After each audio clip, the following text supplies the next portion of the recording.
You got 10 minutes. We on. Yeah. I said 10 seconds. You gotta chill out, bro. You gotta chill out, bro. You got you. Roll them up. Yeah.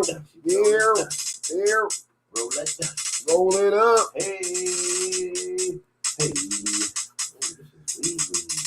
What kind of weed you be smoking the other time? Weed. Weed. This weed. Got catnip. Is that boy? Catnip, Yo, son. Juan. What's up, brother? Can we smoke with you today? Yeah, I'm gonna loosen these joints up for you. My nigga. I was gonna ask you, can you throw that shit on 2 instead of motherfucking 3? Well, I know damn well them shit supposed to be. Nah, bro. I go home with a headache every time I leave this motherfucker trying to smoke. Yeah, Vice, thank you for tuning in. Don't worry about it. I got that, boy. Nah.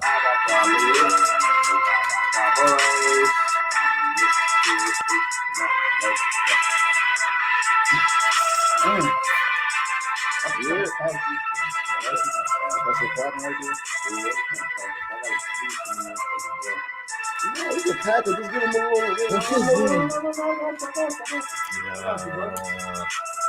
I gotta get mine right. You know what I'm saying? What's going on, Cold World? It is the Assholes Anonymous podcast, and we are back, motherfuckers. Yeah. What's going on? It's your boy, I Hate Money. Quarter bird to the left. Right, wrong. I'm looking at the screen. Fire, right. We got El Ray on the 1s and 2s. Thank y'all for tuning in. It might have been y'all left too. But thank y'all for tuning in. Thank y'all for fucking with us 6 big viewers. And we out here. What's going on with y'all? You fucked up what house up? I'm not. I just got a lot to do, so I'm not ignoring y'all. I'm just behind. I'm behind schedule, so I'm here though. I'm here. I'm just rolling up. Yeah, what's going on? Who we got in the building? We're Comment Gang out. I see one Comment Gang in the building. Yeah, assholes. We're Comment Gang in the building. We got 8 people in the joint. We ain't got not one like, and we ain't got no comments in the building. Who in the building with us? Thank y'all for tuning in. You can't make them like it. I'm asking them to like it. I ain't make nobody do nothing. I can't make a motherfucker do a thing. I can't make nobody do nothing. I asked them. I said we don't have any. I'm saying, can we get some? Nice. If you never asked, you know what I mean? Closed mouth. Yeah. You ain't gonna get fed, brother. Okay. Definitely gonna get fed, bro. Got a good show on tap for y'all tonight. You know what I'm saying? Talking that divorce season. I got you, sweetie. I got you. Talking that divorce season. What? Why is it divorce season? It is. Why? We're gonna discuss it. You want to be with a woman. You don't want a divorce season. It's also it's the beginning of the cuffing season, but right now it's also divorce. Maybe not for you, but it's divorce season out here. You can't divorce something you ain't, Yeah. That's for us though. But we're gonna talk about divorce season in a second. Divorce season. We're gonna have to talk about if you have a divorce or you had a divorce, did you divorce around this season? This season. I'll give you an insight on what I mean though. Also, should you shut the fuck up if your partner tell you to? Huh? Oh shit. Ask you to. Request that you shut the fuck up. No, there's a difference. Should you do it? There's a difference. We'll talk about the difference in a minute. Right. Don't give it to him right now. Females be like, I want a nigga to tell me to shut the fuck up. And then they gonna smack you. And we definitely gotta talk about Draymond Green snuffing that. We might start there. Man, that shit just as tight as the other ones. Well, you ain't got Let's see. I'm gonna be the judge. She don't want to share. Let me be the judge of that. Hey, what's going on, y'all? What's going on? Thank y'all for tuning in. Yeah, we all here today. We all here. We tuning in. We live. What's going on with y'all? How y'all feeling out there? What y'all do this week? What y'all been up to? What y'all boys been up to this week? Not that bad. We don't see. What y'all boys been up to this week? It's cooler. Nothing. Working? Oh yeah, work. That shit. Trying to be don't count that shit. Not bad. He can't even smoke that motherfucker himself. He done rolled the motherfucker so tight. It's just the paper, dude. You gotta stop smoking them papers and get you a Dutch. Yeah. You smoke like them Canadians. So let's get right into it, y'all boys. Draymond Green, y'all seen that shit? Fuck that Draymond.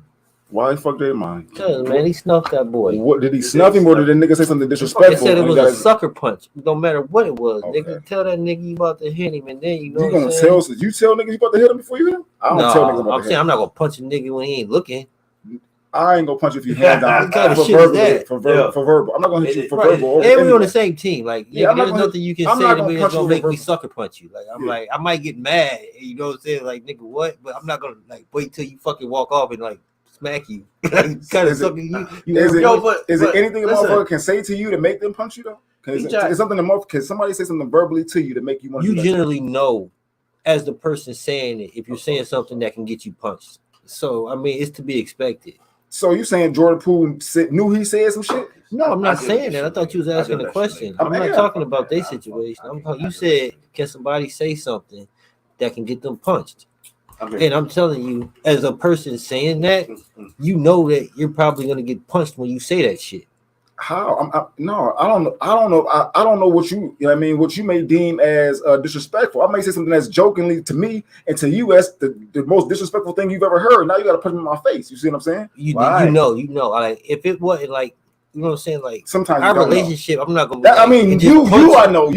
I'm talking about them two, but you don't know what their relationship is. They're on the same team. But you don't know what their relationship is. Just because niggas on the same team don't mean they fucking friends. Can I say this? Man. If I'm in a disagreement with anybody, and if we get to a heated disagreement where we, you know, it could get physical, bro. If you approach me close enough, if you get close to here, I'm gonna make sure you don't hit me. I feel like Jordan Poole thought the nigga was soft.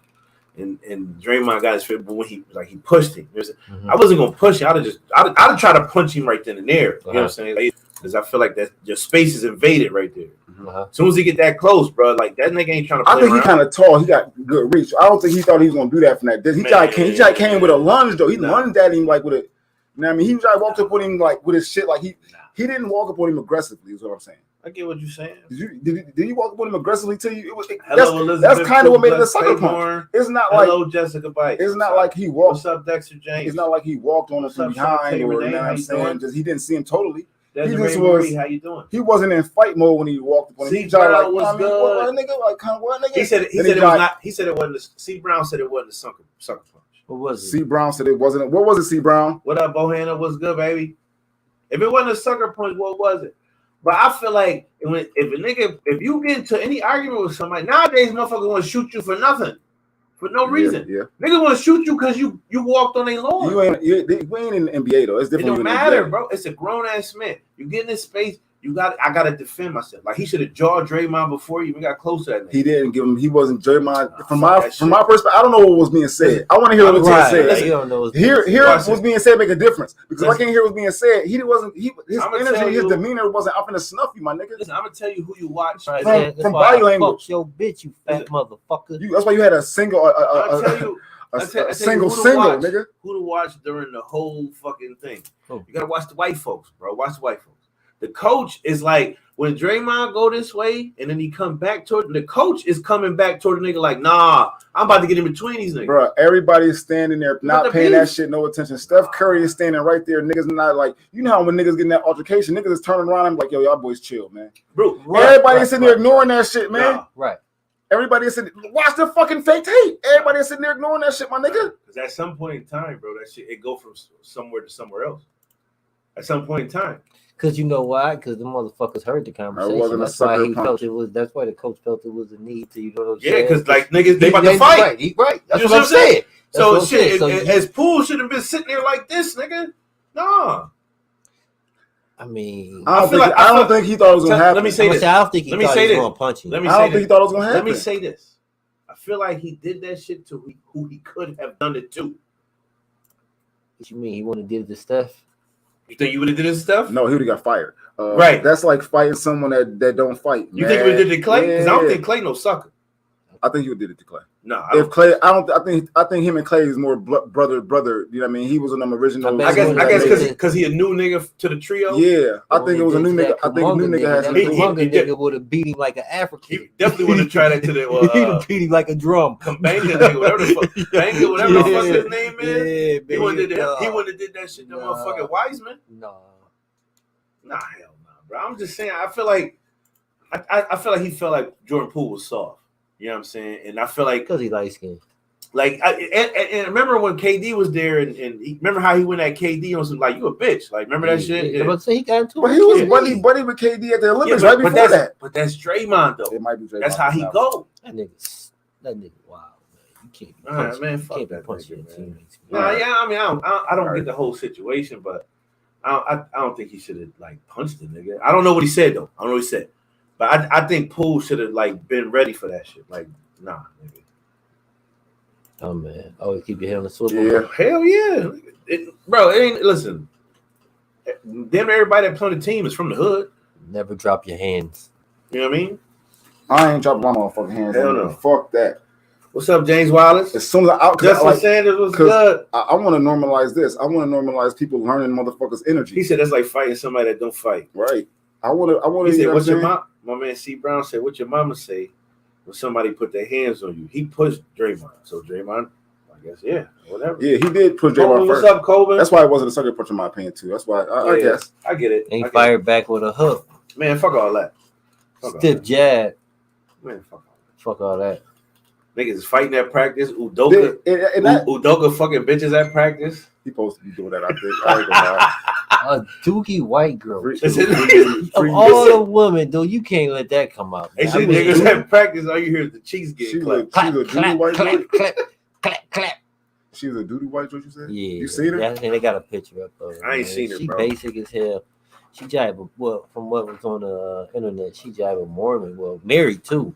Oh, she a married Mormon? Yes. Don't they have right? Don't they have multiple wives? Don't they have multiple wives? Mormons like do it a little different. I think Mormons do. Nah, no, they don't. I think Mormons. No. Mormons got to be like they get married like quick because they got to be married to have sex. I think Mormons have polygamous sex. I believe that too. Well, okay, that might be true, but they can't step out on their husband. No, she can't do that.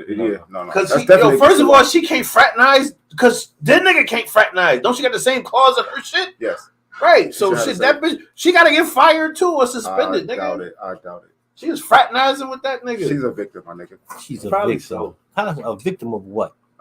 You tell me. That black peen. That BBC. She got what she wanted? That BBC.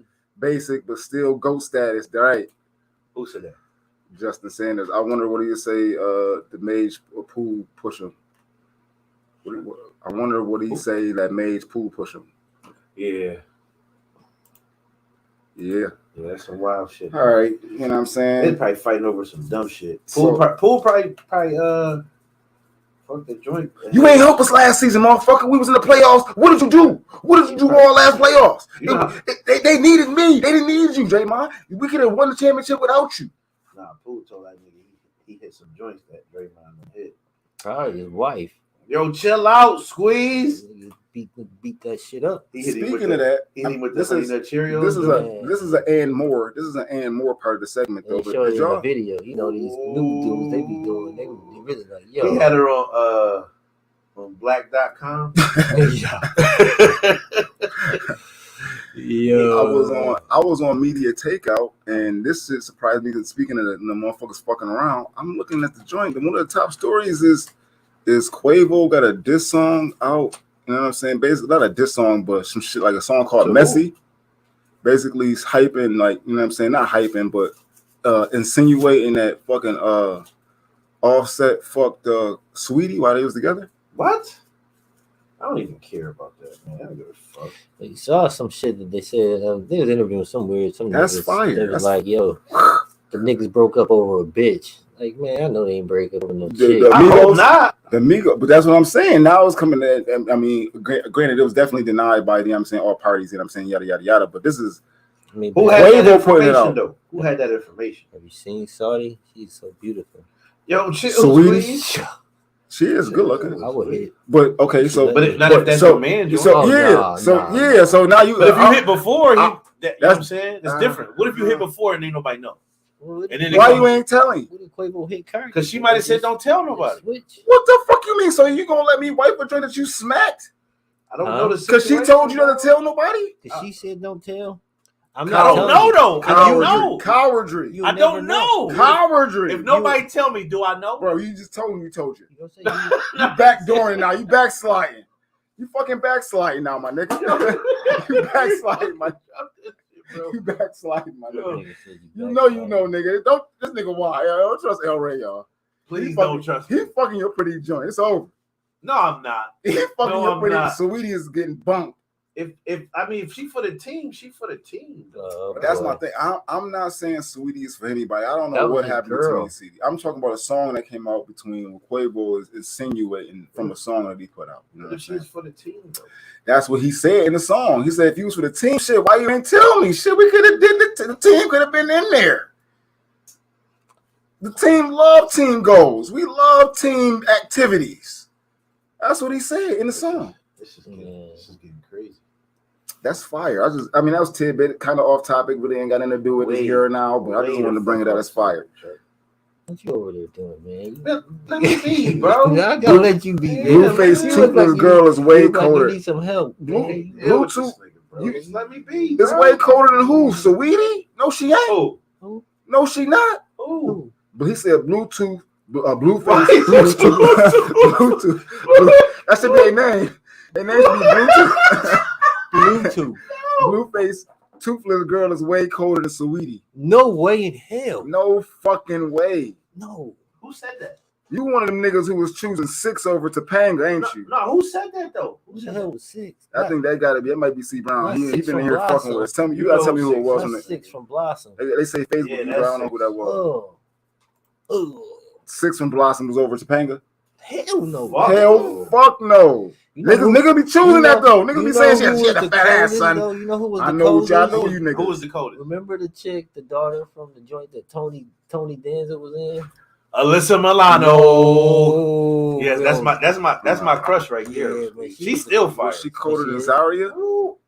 Zaria from Parenthood. Who is Melissa Milano? Alyssa Milano. That's not fair, bro. It is. It's not fair, bro. Why? Because one black, one white?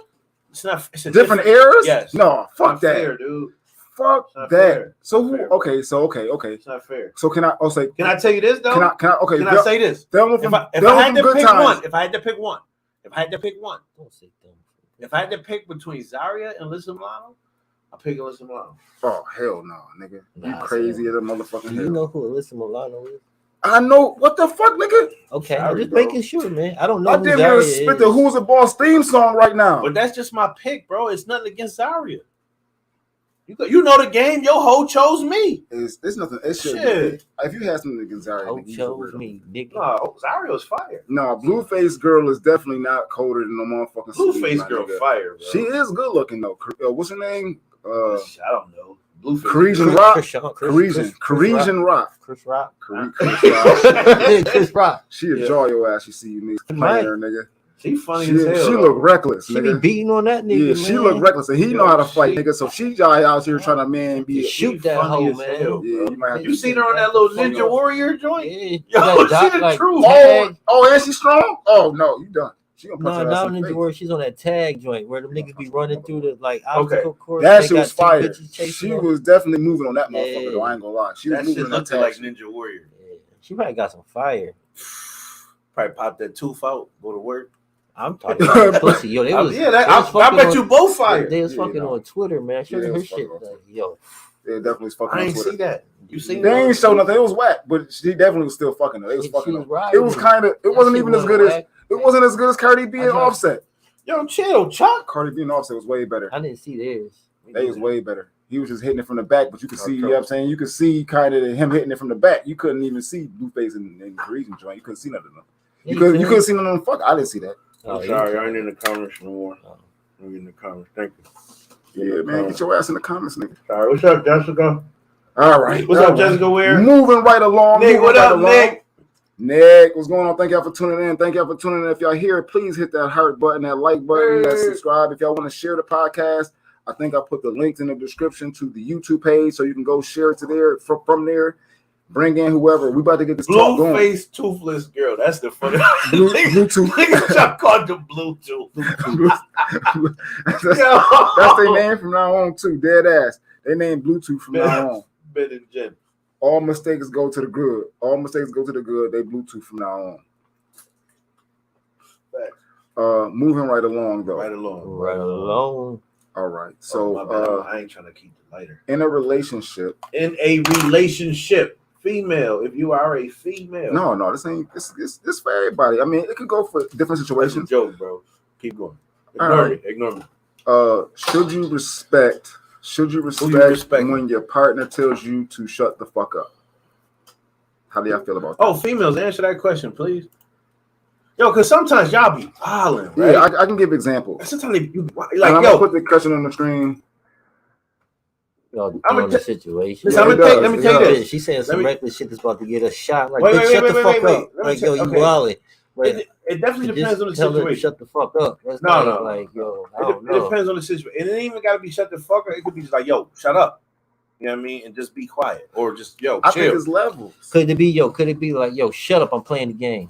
No. Shit, you could, but... You could. That's irate. But that's wild irate. But I don't think your situation gonna be a good situation. Yeah, the game ain't that important that you telling the motherfucker to shut the fuck up. If you doing that, that's not a good situation. I shut the fuck up. Shut up. No. Shut up. I'm playing the game. Damn it. I can joke. If I'm jokingly doing, I might jokingly do that, but I would never maliciously do that. In the storm on Call of Duty, bitch. I said shut up. Chuck, you know you telling her to shut up. Situation. Chuck, you like, yo, shut the fuck up. This is what I do. I'd be like, nah, yes, right now. But in a respectful manner. I think it's two ways. Disrespecting me won't help. That's what Selena Taylor say. Shantae Renee says, wait, ask that question again. Come on and pay attention. Catch up, Mustard. Okay, the question was. No, I'm gonna put it on the screen. Thank you, Chuck. Thank you. There you go. But in my opinion, like, okay, I'll give you an example. Got my beer back, Chuck? Yes, sir. One time I was out with my. It ain't even gotta be like. I'm not saying like your girl. Like sometimes you gotta a female. Period. Like, yo, chill out. Like you wilding. Like chill. So one time I was out with my cousin and she was wilding. Like she wasn't wilding. Somebody else was wilding, and I was like, yo, all right, don't worry about it. But then she started wilding back with them. Yeah, she should be able to give them a certain look. As she go with her shit, I'm like, yo, that's the first. That's stage one. You get to a certain point where like.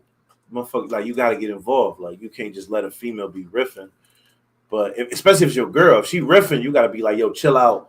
Or you might just be like, yo, shut up. Let us get out this situation. I got it. Nigga, you arguing with like 50 niggas, like 50 bitches, and it's me and you.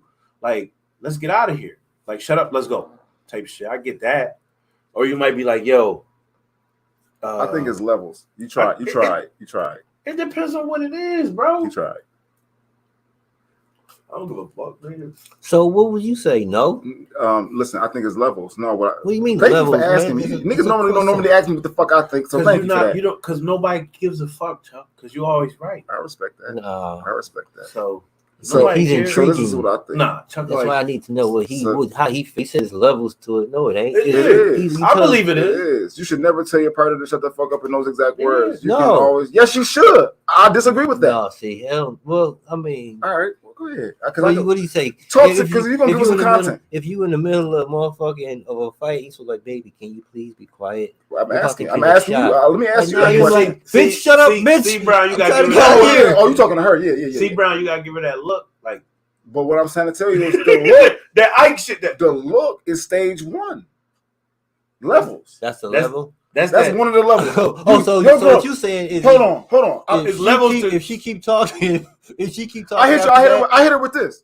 After you hit her with the rock eyebrow. The Ike Turner shit. Yeah. And then okay, so now she's still talking. Now I go back to the fray. Yeah, I'm trying to calm the fray down because I know what type of ass whooping I can take, and I know what type of ass whooping I can deliver. I don't want to take no ass whooping. But I know that the level. If it's little to no ass whooping, you can't take that. You can talk yourself. I know. I'm damn near. You know your situation. I'm damn near. Let me talk to her. Get the fuck out of here. Do you remember when Homer Simpson got hit with that cannonball? Yes. That's me. Okay. I don't want to get hit with the cannonball though. Okay. But you know your comfort zone. I know I can take an ass whooping is what I'm saying. You know if it's just gonna get the verbal, you know where you at with it. You know if it's gonna get physical, listen, I'm outnumbered. Or it only gotta be men, it could be the police. Like I was in a situation where where a lot of the times women feel the need. Women feel the need, in my opinion, to prove their point, or they feel the need to make sure that the police officer know that they have a position and they right. This ain't the law. But when my black ass is on the line, I need you to shut the fuck up. Now that's a fact. I'm not gonna tell you to shut the fuck up about the gate. I'm gonna say, Simmons, I'm gonna give you the look, And if the look don't work and you still like yada yada yada, I'm like, yo, baby, be quiet. I got this. Hold up, man. If you still talking after that, I'm gonna tell you one more time. Listen, babe, chill. I'm gonna be more aggressive. Yo, chill. Shantae Renee said you should never tell your partner to shut the fuck up in those exact words. That's what we talking about now. Ask them to be quiet nicely. Listen, I'm gonna put my hands on you. Yo, chill. I got this. Excuse me? If you talking after I do this, hell no. This right here. See this? Mm-hmm. After I do this to you, this is shut the fuck up. I'm touching you. I'm put my hands on you. Right. Shut the fuck up. Right. Shut the fuck up. Now, after when I take my hand away and you still doing this, I'm gonna verbally say, "Shut the fuck up." I don't think I'm gonna say "shut the fuck up." I'm saying it. I'm telling you, my ass on the line, my nigga. I can't get to that. Listen, this is why. You gonna go home. I get to that point. 9 times out of 10 in the situation where I'm gonna do it, you gonna go home as the female.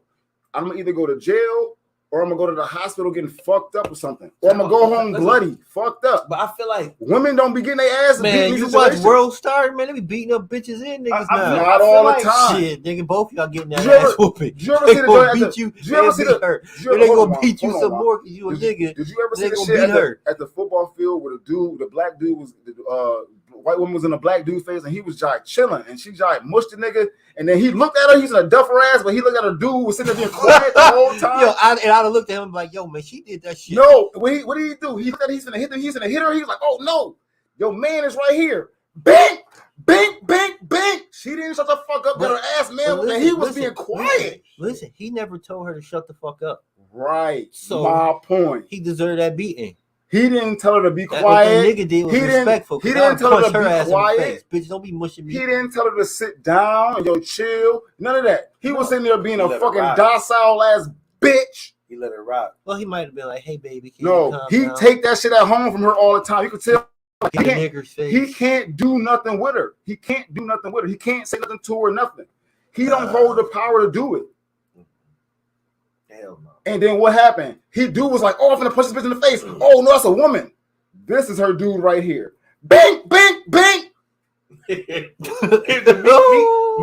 Mookie.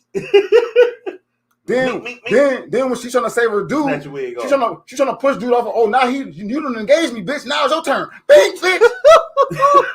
I told you, both of y'all getting that ass whooping, nigga. Everybody don't do that. A lot of beef. Everybody don't do that though. Sometimes it's just the man gonna be his ass. So he started fighting the dude. Then end up beating both of their ass. When she touched him, he put his hands and tried to save her husband. She tried to save her dude. She definitely. Who's seen that? She is punching. Somebody's seen that. He's punching that white dude in the motherfucking coma.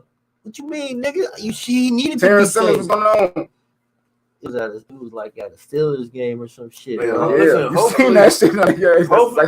Hopefully you fucking know who you're dealing with. So if you gotta get to a point where you get to a point and you dealing with somebody and you're ever in a situation and you gotta tell them, like, if you gotta get to the point, we gotta tell them to shut the fuck up. That's weird. You do not need to deal with that fucking person. Give him one chance. If you have to tell him to shut the fuck up more than once. The couple of chances was please be quiet. I don't need you to do this. You finna talk me into an ass whooping. No. I can't beat these niggas' ass. I don't already assess the room. So is you wrong if you walk away and leave? No. Without telling her, just walking away? No, like, yo, fuck it then. Shit, it's your ass whooping. Nope.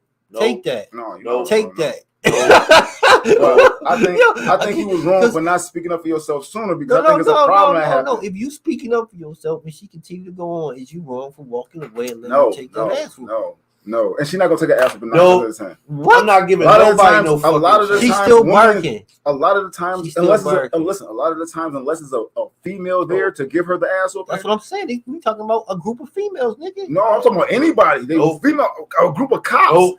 Your girl barking. A group of niggas. Your girl barking. A group of females. I don't think a group of niggas would beat up one bitch. That's my point. But they'll beat your ass over your bitch. Will they beat your ass over your bitch talking shit? But you leaving. Let me ask you a question, QB. Please answer this question. question. They're gonna run you down. I said because they won't beat her ass. Does that mean they won't beat your ass? For what she's saying? Nah, man, don't touch me. Bro. I'm asking you a question. I'm not asking you what you want to happen. Nigga, I've never been in that situation. Do you think it would happen though? That you could get your ass whooped? It's probably happened before. But has it happened? Thank you, sir. But I mean, it probably doesn't happen too. It doesn't happen. Yeah, sometimes it don't happen. Sometimes you talk your way out of it. I'm not dealing with nobody if I gotta tell you to shut the fuck up. Because from my perspective, if I get to the point where I have to tell you to shut the fuck up, that means you are an irrational person. Because if I get that far to tell you to shut the fuck up, you ain't gonna listen to the signs. You ain't gonna listen. You know what I'm saying? So if they wilding, and I'm looking at you like, yo, you got it. If you gotta get past that shit, yo, you to the point of no return. You don't give a fuck about my life. So y'all saying that basically the only time it's cool to tell a woman to shut the fuck up is if she's basically about to get you beat up or her beat up. Listen, the only time it's cool to tell somebody. So then it's not cool to shut or it's not you about cool to lose, tell a woman to shut the fuck up then. No, it's not really cool to tell anybody to shut the fuck up. You know what I'm saying? I don't think that was the question though. What was the question? The question was, should you respect your partner telling you to shut the fuck up? Okay, I'm sorry. You know what I'm saying? So I mean, but they shouldn't. I mean, I guess if it's that situation, you should. But for women, I think is for who women. Who knows why she barking like that? Let's flip it to here. We got guys. We going from a guy perspective. When is it a time for a woman to tell you to shut the fuck up? When you out of your place. I'm saying it's doing the same fucking thing. Yeah, it's That's when the only time. It's when it's a group of or a woman. Well, you out of your place. It's a woman, and you don't need to check the woman because you a man. It's a woman there to check the woman. And you still trying to bark on a woman like, you know what I mean? Like, this is your arena. This is not your arena. Stay in your fucking lane. Stay in your lane. And you still barking. And she told you already, yo, chill. I got her. For example, I got her, boo. And you still barking on her. Yo, shut the fuck up. I got this. I just told you I got it. I doubt it happened like that. If your girl tell you like, yo, I got this, and she got it, shut the fuck up. If she got to tell you like, yo, I got this, nigga, and you got to keep riffing, if she got to tell you, it. Yeah, she got to tell you more than once. I don't think it's gonna be lumped up. It's not even that. It's not even you being in that situation. It's not you getting lumped up though, but it's you not respecting the boundaries and letting her handle. Yeah, let her handle her woman business. Shit, you got it. I'm shutting the fuck up. I don't know nothing about that. I think that's the difference. But it's just I don't know. It's a level of respect. You gotta get to a point where you gotta tell a motherfucker shut the fuck up. Cause of that right there. Niggas cap over life, women every limb, day, or liberty. Every fucking day. Nigga, don't deal with that person, bro.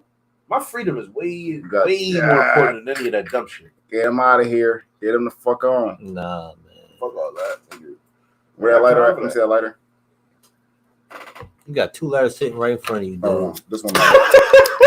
What about that other one? I didn't see that one. I thought this. Don't matter, bro. Take the one you asked for. I got one now. I got one lighter sitting in front of me. I love these niggas.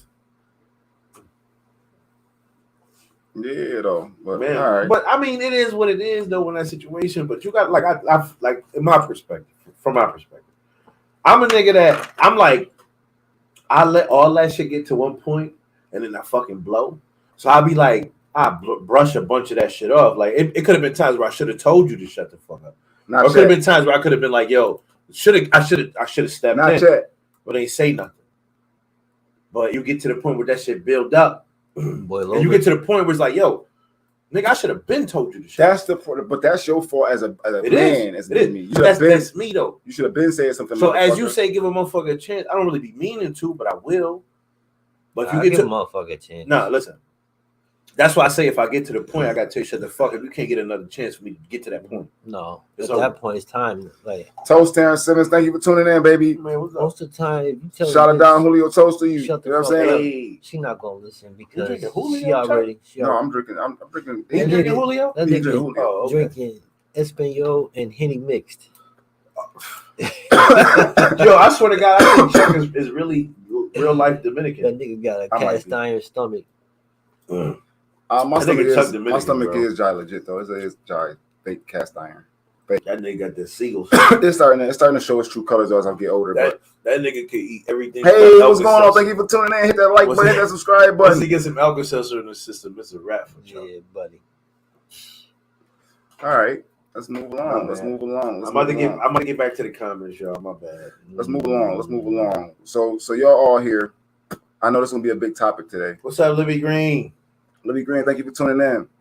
Y'all all here for that divorce season topic. Divorce season. And when I said it, they all had different things in their mind when I said that. It's the most wonderful nigga, it's cuffing season, my nigga. Like, what the fuck are you talking about divorce season? I'm talking about Giselle and Tom. Yeah. I'm talking about them loving hip hop motherfuckers that I don't know their name. It's some other hip hop motherfuckers getting divorced. I seen them on the same little page. I don't know who that is. And it's Corey and Tia. Tia, the twin is getting divorced. She's divorcing that nigga used to play in all the businesses close every day, right? Businesses close every day, B. Yo, that's a business. That's closing. Yo, you said marriage is a business. Mm-hmm. Wow. So mind blown. My thing is this though. Time for me to head out. Where you going? Who that? You know you part of the divorce season team. We need you here. We need you here. Yeah. Don't go nowhere. Like I said, niggas here with expertise about the gift. If you in this motherfucker and you got a divorce under your belt, this is perfect. Was it around this season? I talk about my divorce. Was your divorce around this season? My divorce was way before my divorce was. That nigga got the around Christmas. Did your divorce coincide with cuffing season? My actual paper divorce was around the time where I wish Keto was still here. I wish Keto was here right now. This is around the time where it was about to get cold. Did you get served? I got it in the mail. Because I was in a whole different state. Oh, so they didn't that gotta be Selena Taylor. Run up on you while you was walking out of work. Like, no, it wasn't no shit like Juan that. Rodriguez? No, I've got your papers. What happened was, okay, like I left that situation way before I got the. No, I did. Niggas divorces going on that cuffing season. But I wasn't cuffing like, season and divorces is like they like buddies. This how weird my marriage was because I didn't give a shit that I wasn't around. I didn't give a shit that I was married and living in a different state. Like I wasn't like on some shit. Like you know how most people like I gotta get this divorce final. You know what I was looking for apartments for you. Yeah. Yeah, that was wow. I never knew that. That nigga dropped a bombshell on me. Can we talk about the present? Yeah. It was wild though, bro. I get you. So the one time when I dip, I'm gone. Like I'm still married though. Technically, I'm married. I'm on papers, nigga.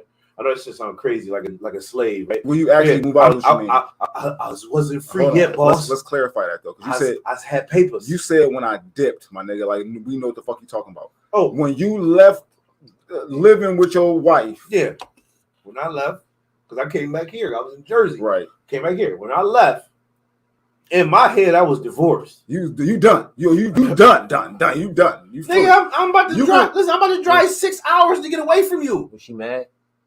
I don't give a fuck. I'm gonna ask you a question. Was I mad? No, was she mad? I don't know. Like what I mean is like, did she want a divorce as much as you did? I'm pretty sure she did. Okay. Nigga, I just told you we was looking for an apartment for me away from. She wanted to do it. Just asking, man. She might have been faking it too. Like what he's, I think. I don't know. I don't know. I don't fucking know. We're not going there with it. We're not gonna take that road. I guess maybe I'm trying to ask. This podcast is not about to be my life story. What I'm asking you is, how did you know when the love was gone? It was, I don't know. Like it was just some point. It was like, I just don't want to be here no more. Like everything was like you know how you be like, yo. Sometimes it's a little toxic. You be like, oh, it's good.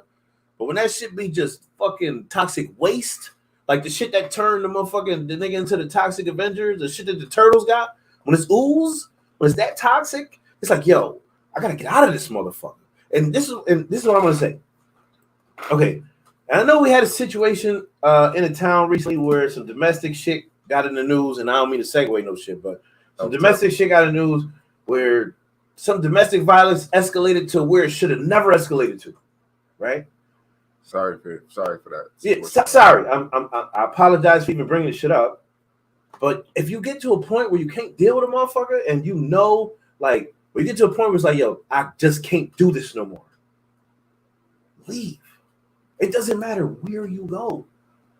Get the fuck out of there. You know what I'm saying? Yeah. I got to a point in my situation where I was like, yo, I cannot do this no more and be sane. You know what I'm saying? Like, I would be nuts. So I say, I have to find some type of self-peace where I'm at peace. And I didn't give a fuck what it was. I said, I got to get the fuck out of this toxic relationship. And I left. And I didn't give a fuck about what happened after the fact. I didn't give a fuck about what happened during the fact. But when you gone, what you was on was when you was gone, you felt like you was really free. When I got in that fucking car with all my belongings, nigga, I felt like I was like a bird, like kind of like, yeah, it's a fact. Like when Like the Lion King when he met Timon and Pumbaa. Oh, it was different. They got, oh, you buddy. Now y'all out here doing whatever the fuck y'all want to do. We out here. Hey. Okay. I was out, but it was just freedom, though. It wasn't even. It was just freedom. All right, so I brought it up. My bad. I'm sorry. No, that was good. That was the type of rant we need. But when you get to that, listen. When you get to a point where you can't deal with somebody, leave. Just go somewhere wherever anybody will accept you at your point. If you can do a bunch of shit on your own, but if you need a little bit of help, ask for that help to get away from that situation. Don't let that shit get that toxic where you got to do something stupid. All right, so my bad. Go ahead. No. So I said it to say, okay, so divorce season. So Giselle and Tom, motherfuckers was saying basically like Tom is he's basically ruining his marriage. You know, from different perspectives. Can I say one thing? Yeah, go ahead. Do y'all feel like she divorcing him because he wanted to play football? Can I ask that? That's the thing that's out. I think it's a combination of things. I think part of it is yes. He told you that he was gonna stop. Yes, there you go. He told me to retire. I mean, shit, of course. Didn't he say this was his last year though? He said last year. And the year before that might have been. Yeah, because I remember he did come back. I mean, listen. I ain't gonna front. Brady not that old. Like he's that old. 45, nigga. Football, he old as shit. He's super old. Nigga. No. Let me. Pitchers in baseball retire at about 43, 44. Okay. Nigga. He's 45. All right. So okay, as y'all say, he's old. He's 40. He just won a Super Bowl like 2 years ago, right? Listen, right? He was 43. Right? He's 5 years away from 45 in the NFL is 60. Right. Did he not? Listen, did he not just beat Patrick Mahomes in the Super Bowl like 2 Super Bowls ago, right? That's 2 Super Bowls ago. I'm asking you. That was 18 years ago in NFL times. Okay, check it out. You know how many hits he's been since? 18 years ago. Do they have potential to be in the Super Bowl this year? No. They don't? Hell no. Okay. Hell no. Then he wilding. No, he not. He wilding. He doing what the old men in McDonald's do. He doing what he want to do. He trying to stay away from home? Yes. So then he might as well get a divorce. No. What? He don't want to give up his kids. I feel like he's happy playing. He don't want to go through the court system. But he don't want to go do none of that shit. He just want to go do what the old men. Why do the old men at McDonald's go get divorces? The old men at McDonald's is all married. All them old niggas you see at McDonald's is all married, my nigga. They be up there flirting with the workers. You know what I mean? All that. Listen, sometimes you need space, man. I feel like football is bringing space. Would not want to be running away from fucking 21-year-old fucking freaks of nature at the age of 45 if I didn't have I feel free. I get what you're saying, bro. I get it. But maybe he happy doing it. I guess. He gotta be happy doing it. He doing it. I don't know. He don't need the money. He ain't in the greatest shape. What is it, Terrence? He's not even in shape for his age. What is it? It's more than football. What is it, Terrence?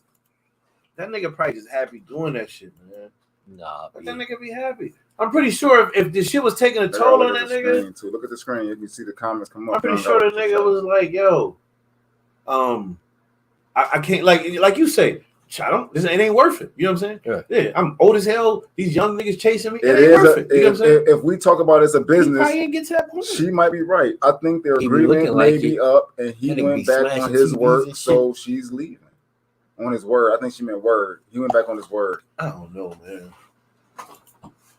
You bugging. Football is a young man's sport. Brady is a grandpa. Brady is 60 years old in the 45 NFL. years old. He's still out there winning, though. 45 fucking years old. He's the best player in the NFL last year, too. Right. So I'm saying he still got the status. Voted by the players. He still got the status, bro. He won the MVP last year. No. Voted by the players. He was the number one player in the NFL on the NFL list. Yeah. He didn't win the MVP trophy. Well, he's the MVP of the players. He's not the one. That's not the number one player. No. Okay. Amongst his peers, yes. Yeah. That's the MVP, bro. But to where? No, it's not. It is. Let's just say because most valuable player usually goes to the nigga on the best team who was doing the best. Dude, they didn't win the Super Bowl last year, so they're not the best team. But he still is voted by his peers as the best player in the NFL. So then he did get the MVP last year. And that's the most valuable player. No, the MVP is not voted by your peers. It's not technically a most valuable player, but it's kind of like a most valuable voted player. By your peers? It's not. That's voted by the press. Yeah, that's different. Whack. That's different. That's even worse. Chuck, what you saying is he was voted number one top NFL players. By NFL players. 100. Yeah. He was voted number one. By the NFL players. No MVP. The NFL. Aaron Rodgers got the MVP. Yeah. Right. Yeah. No, but what I'm saying is, I get what you're saying. That's to me, that's an NFL. Yeah, that's a most valuable player style award. I get it. I understand. Yeah, sometimes don't complicate it. I'm not trying to complicate it. I know what you're saying. It don't really mean shit though. It don't mean nothing though. It don't. At the end of the day, you're right. It just mean they like him. She got more bread. She definitely don't got more bread than him, but she definitely do got just as much bread as him. Bullshit, dude. She fucking modeling and she like 47. Like she old as hell. No, she still stack that bread because she didn't really have to spend it like that. She's still over half a modeling still, man. She got bread. She got $500 million on her. Yo, she got $500 million on her. Front, she man. got that squat. She got that squat on. I'll be like, man, I'm gonna stay at the house, bro. I'm about that shit for the last. Listen. I'm about to be in the backyard playing football with the kids. She probably got some stiff pussy. I don't move. She probably be like, you know who she remind me of though? When I looked at her though, who? Do you remember the bitch that was doing a porn from Teen Mom, the Farrah bitch? No. Fire pussy. How you know? Because I seen it on camera, right. And it looked fire. You could tell, like Jamie Foxworth off of what was her name? Judy off of fucking. He gonna be mad at his dad. Family Matters. Didn't want to stop. Her porn was fire. She got that fire pussy, man. He gonna put can't tell me that shit ain't good. I'm sorry, sir. Macaroni and cheese all day. Was it juicy? Juicy, the motherfucker. Spend time with his dad. Yeah. Probably some fire there. But the Farrah bitch is a freak. She's gonna let you stick it where you want to stick it. All that. That's what I'm talking about. I think that's what Brady got. That's why he can put it in all her orifices. The booty hole. You can. I think Brady got a diamond in the rub. The booty hole. Listen, she a supermodel. All the orifices. Yeah, all right. She ain't the orifices. Orifices everywhere. She like, yeah, stick it there. I've seen. I got a whole use it, and I bet you he wiped it for a reason. He already know what's going on. He already know what he getting. You know what I mean? Yeah, Brady probably fucking her other supermodel joints at the same time. Yeah, Brady getting wild pussy. Man, that nigga 45. He can't play football and fuck. I believe he can. No, I think he can. He is wild shape. He is crazy. Wait, check out. Wait. Fucking Giselle. Squeeze. Wait, how she was looking at AB in that picture. He only eat raw food. She was looking at AB that nigga don't even cook food, man. Like she was the chick next to him in Dubai. No, wait. I don't put his ass. Wait. I don't think he doing that type of fucking during the season. No. Off season. Oh yeah, okay. He out there. Brady do what he wants to do. Brady don't eat cooked food now, nigga. Yeah. Brady don't even cook food. He all raw food. I ain't saying during the fruits season. And vegetables. Off season, this nigga wild. Protein shakes. Menage a trois and all that shit. Nigga Brady is different. Joint. You was Brady, wouldn't you? If Giselle was bringing him through, like, yo, hey, my friend wanna fuck you, it'd be like that. Shit. It is what it is. I don't think that's her swag. All that sex would probably get boring. I don't think that's her swag. I think she just freaky enough. Sex do get boring, but shit. No, I'm not saying sex is boring. I'm just saying. She feel like that sex that he will be having. I ain't smacking two joints at the same time, and it's been a long time since I smacked two joints at the same time. That's another young man's sport. I would want to, like, right now, every now and again, I would like to smack two joints. I start breathing higher. I lose every now and again. Yeah, I know she work for $500 million. Every now and again, I would like to just smack two joints. How you want me to focus on Brady Charles? Oh shit! Huh? Brady is goals. Brady kissed men as well. Let's say.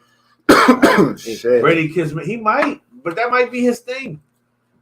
He might. That I mean, I don't. I ain't into that. But if that's how he go. And that's his little shit. Brady stay over there with that shit. He probably happy doing it. You gotta look at the podcast on live. We didn't say that either. God damn, I didn't think that. Yeah, I mean, I don't care. That ain't none of my business. If Brady a freak boy, he a freak boy. Shit. I think he married Brady for a reason, and I think he tired of that shit. His married life and all that shit that comes with that shit. And football is a great way to be at McDonald's. All right. So, yeah, I get what you're saying. He just being at peace and playing football, chilling. Was the nigga wrong for telling Tia Mowry? Hold on, baby. Let me talk. Huh? Did you see that clip? I didn't really pay attention to it. I didn't watch it, but I heard. I seen a little they joint, also but I didn't watch it. They also filed. I heard that too. I feel like, damn, like they've been together for a minute too. Huh? How long they been together? The Corey nigga and Tia Mowry, sister. Her husband and getting one of them getting divorced. Yeah. And they did an interview. How long they been together? 14 years. That's a long time. A long time. Damn. Man. So, fuck. She was doing an interview and he was talking and she kind of interrupted him and he said something like, "Yo, baby, hold on, let me finish." You know what I'm saying? Some people nobody 14. Some people took it into offense, like he was telling her to shut the fuck up or something. He said, baby, like, you know what I mean? Did he say shut the fuck up? Sounds like he said it nicely to me. Wait, did he say shut the fuck up? He said, baby, literally? Did he say shut the fuck up? No. How the fuck did he mean something he didn't say? But people take it like that. Nah, man, he ain't say that. If he said, yo, let me talk, that's what he asked. Let me talk. He said in the most common, polite way, my nigga. Hold on, baby, let me finish. Unless he said, let me talk and then slapped her, I'd be like, yeah, he can't say that. In no situations without being people feeling like I feel like that was that's toxic masculinity. Right? I feel like he was just because you wouldn't let her talk. I feel like he was just asking for the stage. Fuck, like, I mean, certain women know this shit like that. Like the nigga didn't mean nothing by it. Bitches that be lonely with mad cats and shit be the bitches that be talking about shit like that. Like, woman, how can you ever expect to attract a man if everything a man does is wrong with you? Like, you gotta let a man be a man. Like, I'm not saying motherfucking drag a chick by her hair, and you know what I'm saying, but you gotta let a man be a man. Like, what the fuck? I get that. Yeah, you definitely do gotta let a man be a man, though. Yeah. You know what I'm saying? And all he did was say, basically, baby, hold on, let me finish. Right, like, I think if I had to guess, this is all speculation. If I had to guess, I would say that might be a talking point in a relationship. Maybe where she interrupted him over talking before he even gets his period. Check this out. He hit a comma, he hit his comma, his pause, and you interjected. That's why they're getting a divorce, because he cut her off. No. Yo, check it out. Look, maybe he should have told her to shut the fuck up. If it's just not in that situation. That's how I feel. If it's that bad, he might as well have said it. You get the same backlash for saying, baby, please. I don't think. That's like, listen, that's why when a chick tell you, like, yo, when a chick be like, yo, I know you fucked her. You be like, no, I didn't. They be like, I know you did. Like, yo, I might as well fuck her since you believe me. Yeah, but it wasn't no ass up on the line though, so that's a difference to me. I'm going hit now. It wasn't no ass up on the line. You can't convict me for double jeopardy. I already killed.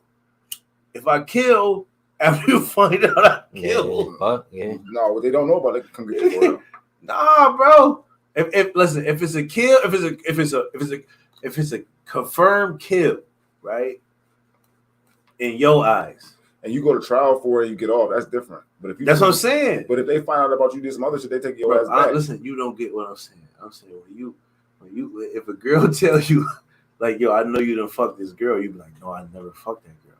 And it's like, yeah, I know you did. So you might as well just hit. Yeah, you already know in your heart that I hit when I didn't. Right. Shit is gonna affect you the same way if I do hit. So shit, I'm saying, damn, if I do that, I'm already convicted. If you were accused, no, I ain't saying none of that. What are you saying? Next subject. Okay. We're still on the same subject. Okay.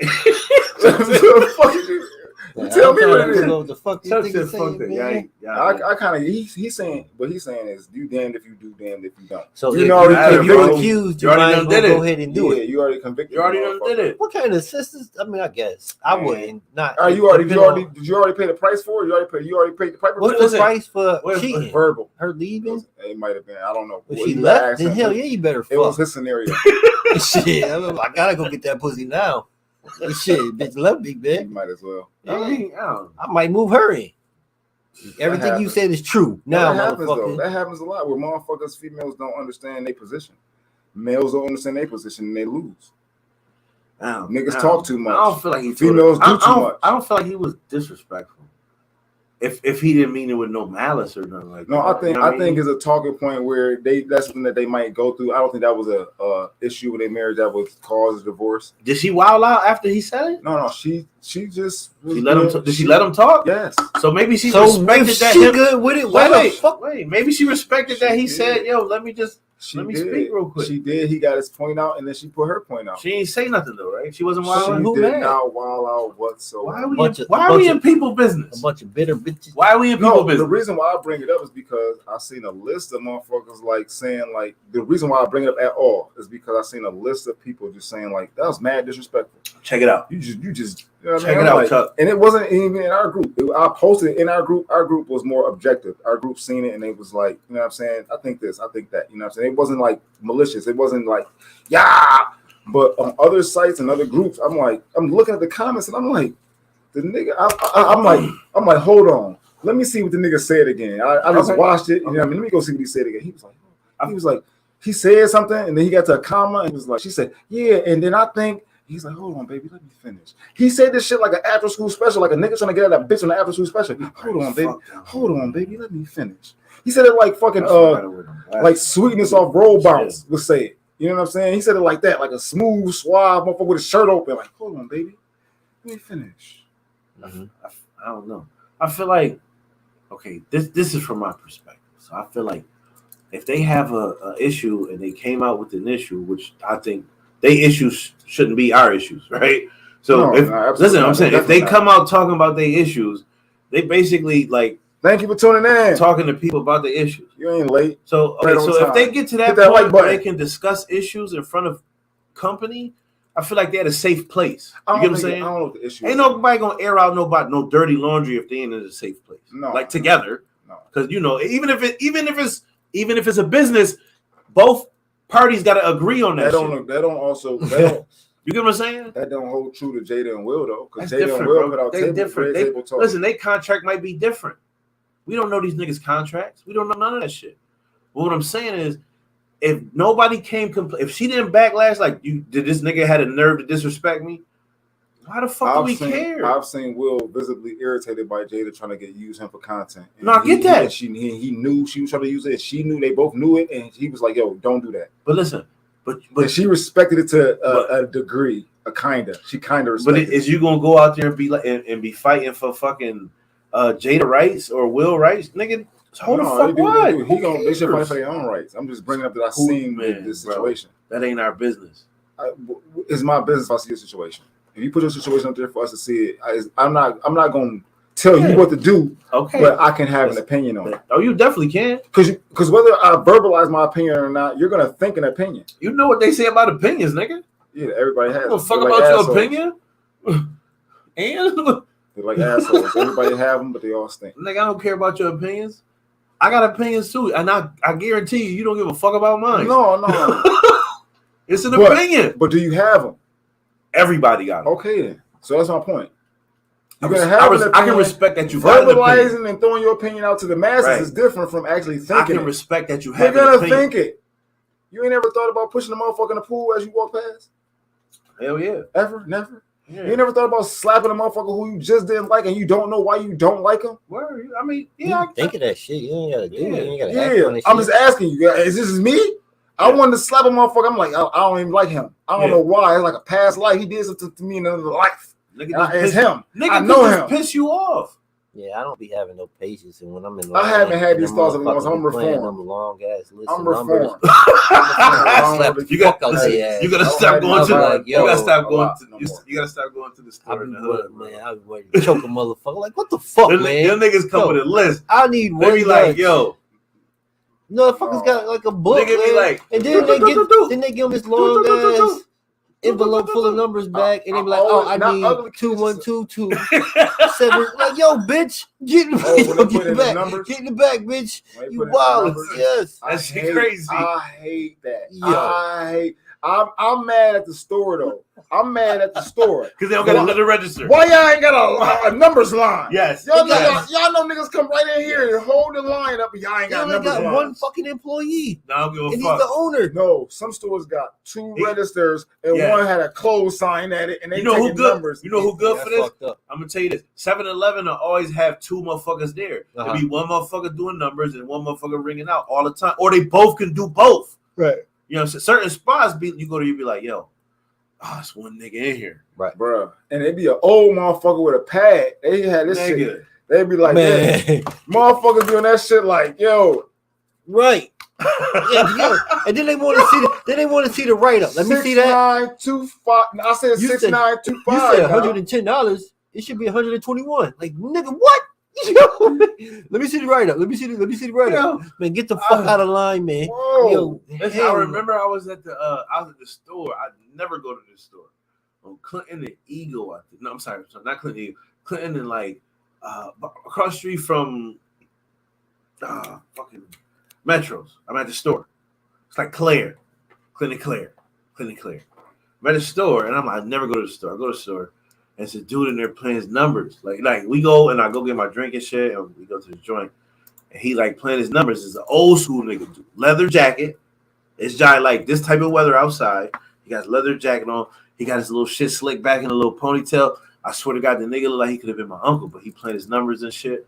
And I'm behind this nigga. I'm like, This nigga got a long ass list of numbers. This one nigga, and nigga look at me. I felt like he seen my aggravation, and nigga was like, "Hey man, don't I know you try to create conversation with me?" Like bitches, shut up. Yo, you look like some. I'm like, bro, you don't know me, bro. Like, play your numbers, bro. I ain't mad.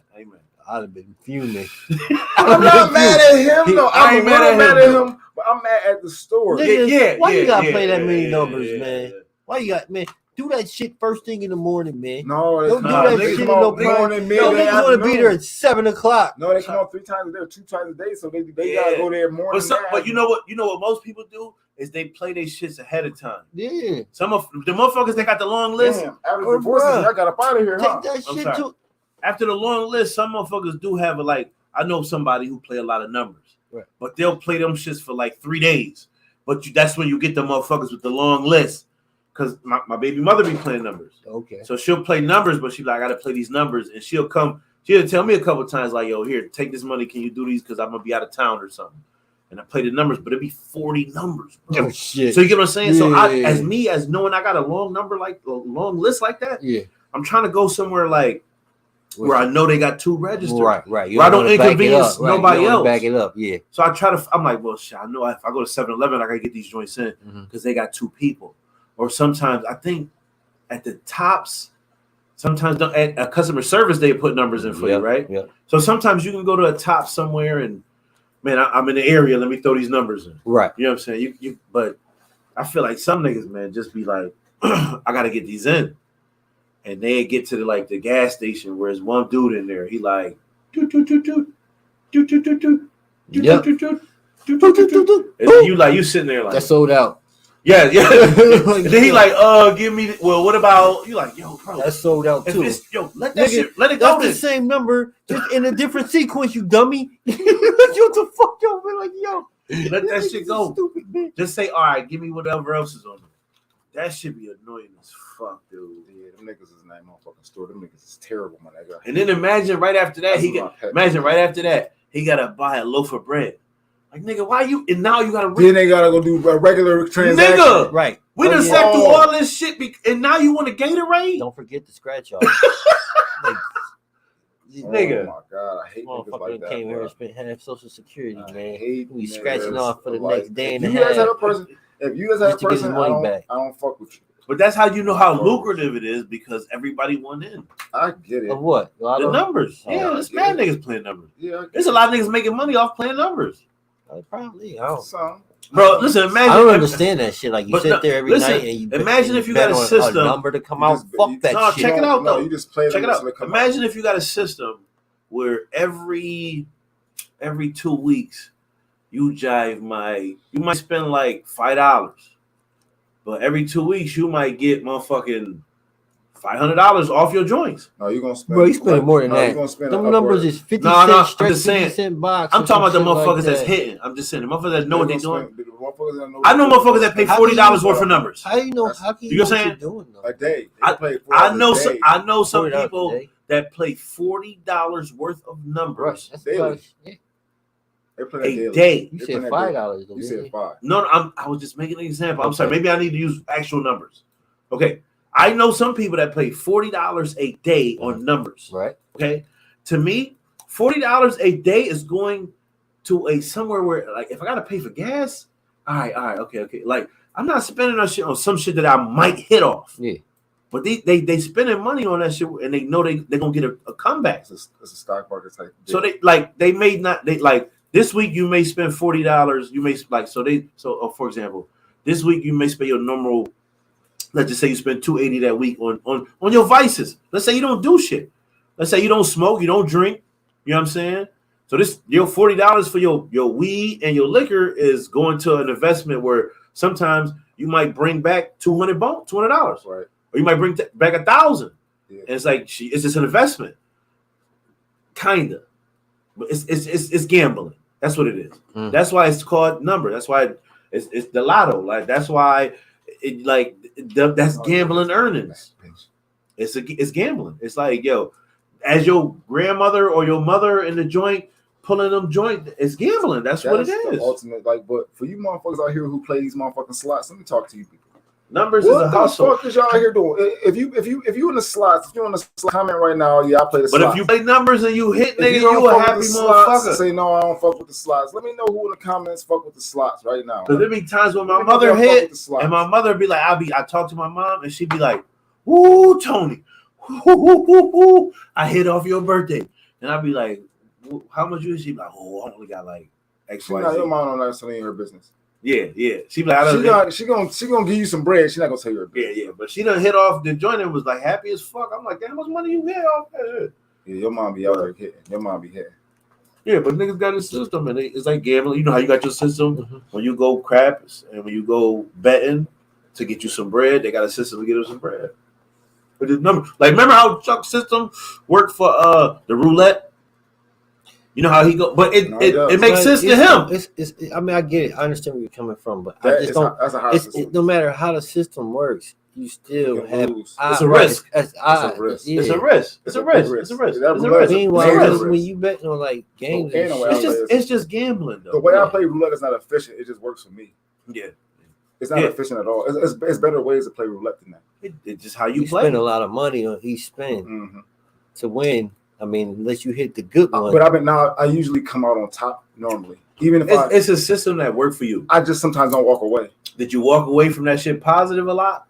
More on a roulette table, yes. Yeah. More than I did the crap table. Okay. But I played craps way more. What is it? Gambling, if you 40 craps is harder to learn. If you 46%, you good?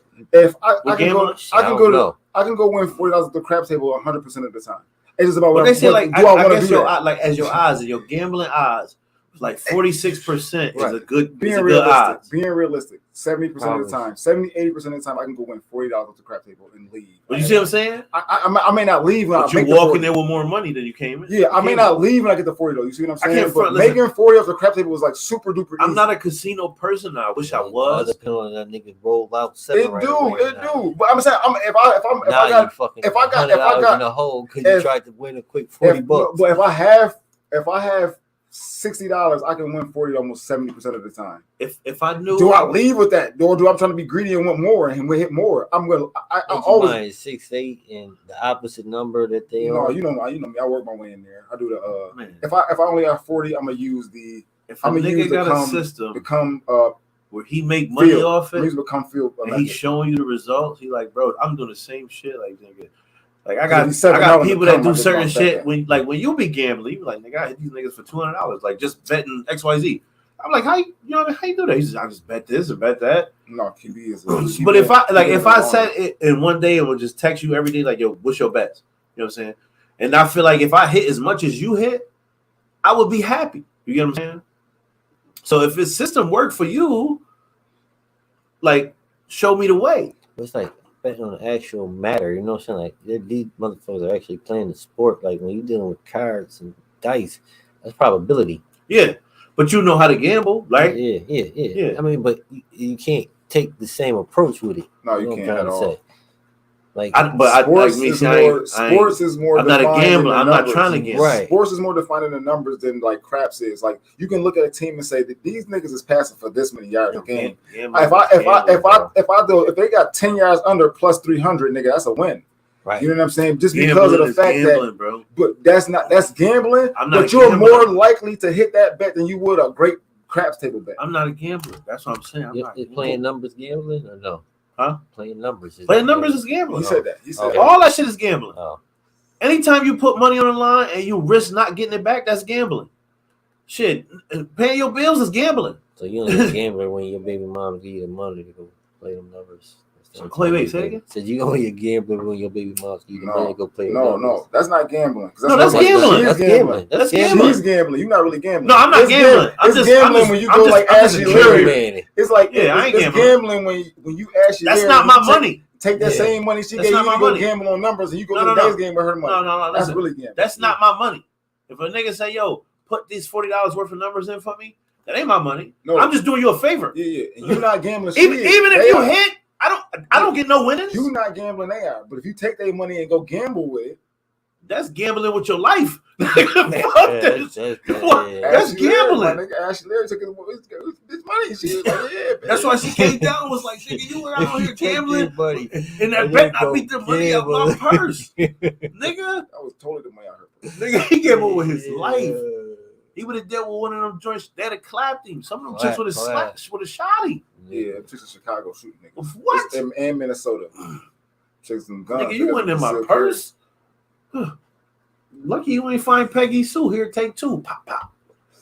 Illinois and Minnesota popping you. Yeah, you can't be.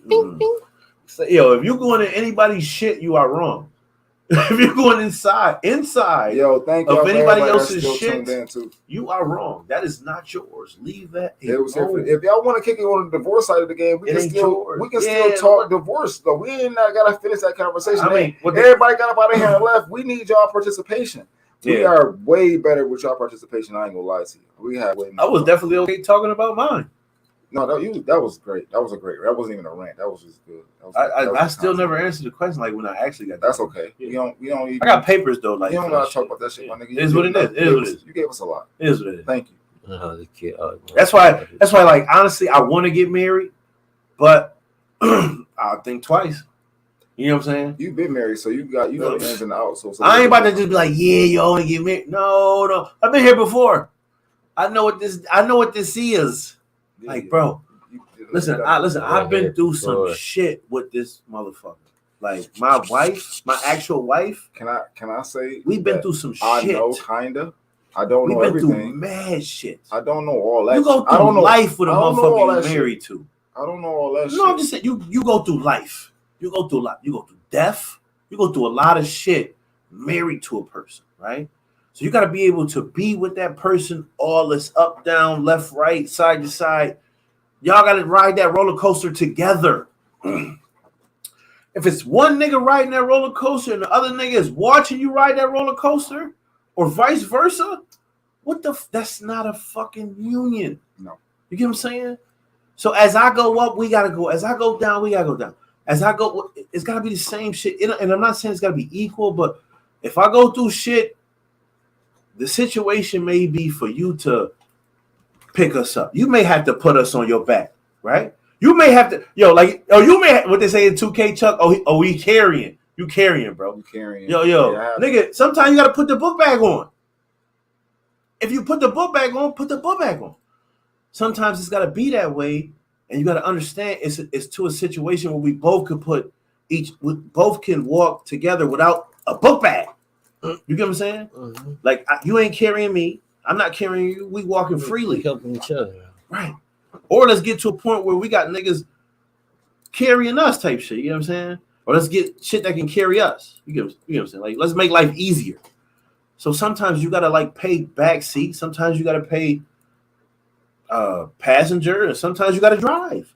It just is what it is. It's a road trip. Life is a road trip together when you marry.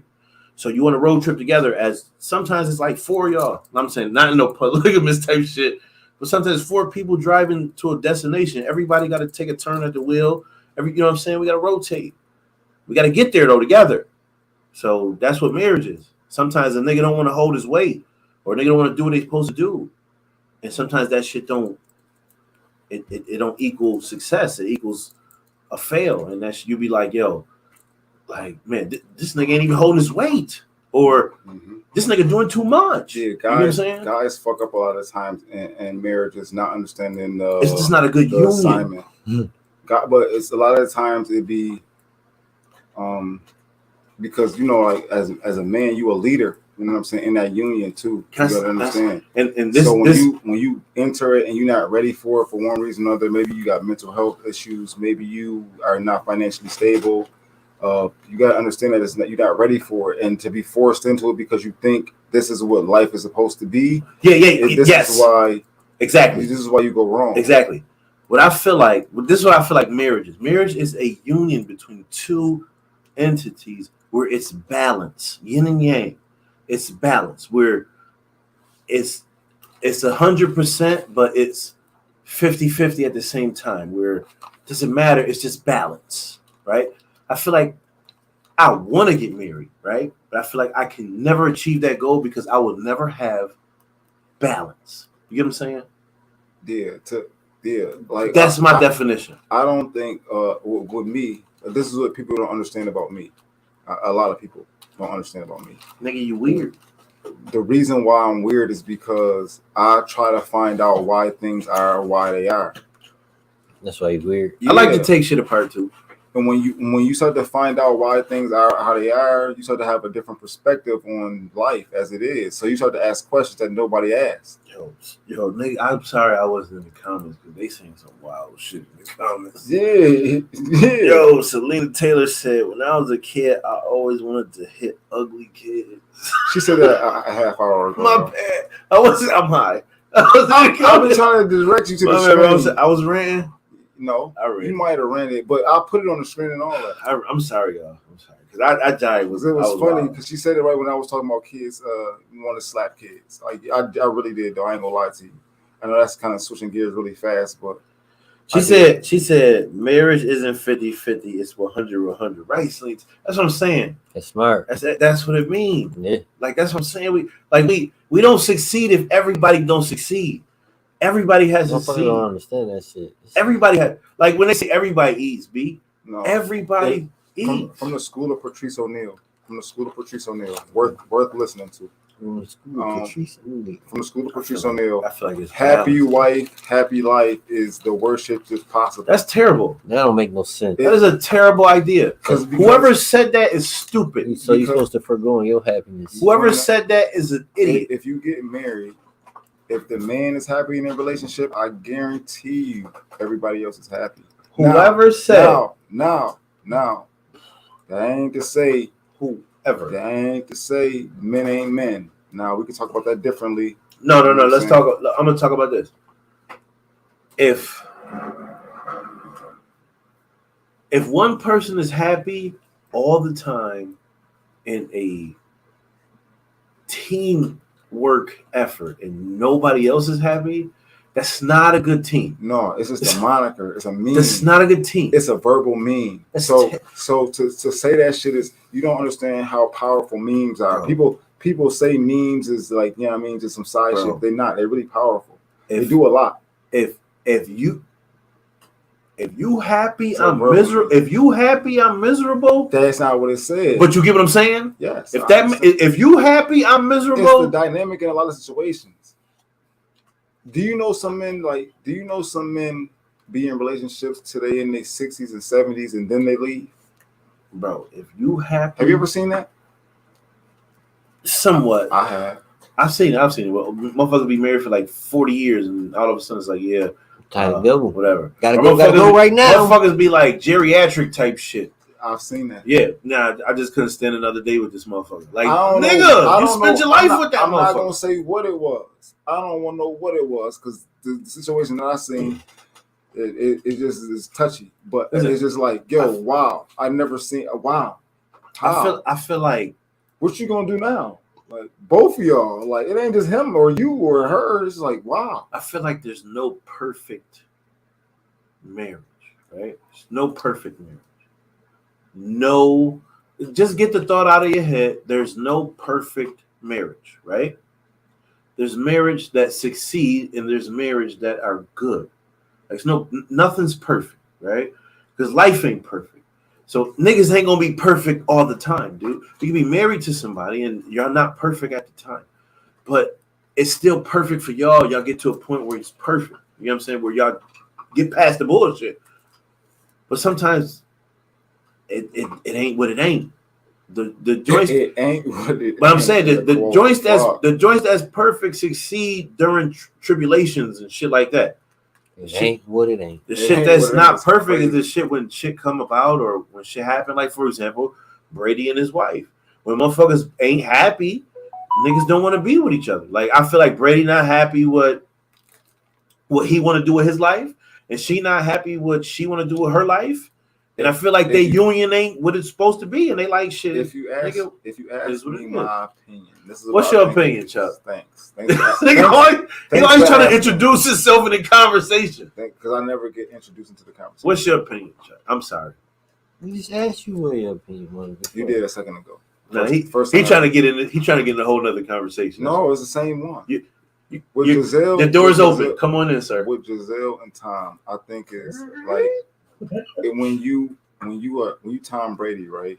Mm-hmm. You automatically out of the house all the time anyway because you have to be. You are NFL star quarterback who doing it, right? You're a superstar. Patriots. Brady's still a superstar. This your lifestyle. Yeah. The lifestyle that you created. Wherever he go, they know him. Yes. The lifestyle that you created for yourself is I'm out playing football. I got a wife at home. Take care of the kids, but she doing her supermodel thing too. Yada yada yada. Brady to change that dynamic changes your marriage for him personally.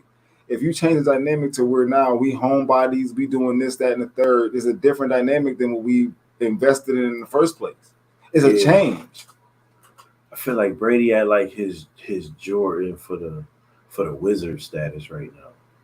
He jive on his like, yo, I still could compete with the young boys, but I need to just step away. No. I feel like that's where he at. Nobody thought Jordan was the best player in the league. They thought he was a great player in the league, but then nobody thought Jordan was the best player in the league when he was playing. On the Wizards. Not for the Wizards. That's my point. But no, that's what I'm saying. Brady didn't play in 2 years, won a Super Bowl, and then after he won a Super Bowl, the year after he won a Super Bowl, they said he's the best player in the league. I get what you're saying. I'm trying to equivalent it to like Brady, not to the sport. It is Jordan. I mean, it's like Jordan-esque. It's like, Jordan-esque for sure. Like yo, you can hang up the cleats, nigga. You still gonna be the GOAT. He just doing that shit. But he's still doing it at a high clip, and niggas still respect him. He doing it because like nigga, I'm still out here. I still can compete. Like I may not be like the number one scorer, nigga, but like nigga, nigga want to see me at the Pro Bowl. Nigga want. I can at least. They want to see you at the Pro Bowl. Yeah. They want to see Brady. Matter of fact, but he still can get it done. Also, when Brady go to places, he gonna fill the arenas because niggas want to go see Brady. You're gonna because Brady can still beat you. Niggas gonna want to go see a Brady performance. Situation. It don't matter, bro. If this is last year, he is to the NFL what LeBron is to the NBA. Right. Is this his last year? You want to go see Brady have like a 3 touchdown, 308 yards and a comeback victory because it's Brady. You see Brady in a clutch win a game. So you want to see LeBron in the league. You want to see him get close to Kareem, or you might want to go to that game where he break Kareem record. Right? He gonna put niggas in the seats. Y'all remember it's a money thing, of course. Do y'all remember the last years of watching Jordan? I mean, before the Wizards, when you thought Jordan was going to retire from the Bulls. Like you talking what's that documentary just came out? When he hit Brian Russell. What's the documentary just came out? Last Dance. Yeah. I watched the Brian Russell shit on Last floor Dance? model TV. I watched the Brian Russell snatch back mid-range jump at the foul line. Okay. I watched that shit on a floor model TV. I understand what you're saying. Like a joint that was on the floor, fully.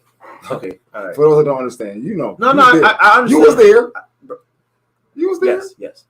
That's why I like to get in these type of debates because we get too deep with this shit. But like Jordan is different though. Like Jordan's status is like, listen, that's why they made that documentary, The Last Dance, because remember Jordan was like, this is my last year, and we gonna win the whole shit. Like, because everybody was like, the Bulls gonna do it one more time.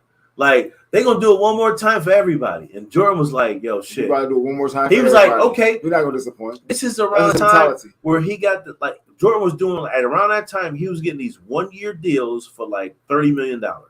Right? They was like, yo, Jordan, we're gonna pay you $30 million at this time at 95, 96, 97, 98. Then around this time, niggas is Jordan getting 1-year deals, $35 million. You're like, damn, they paying this nigga the house just to get us another ring.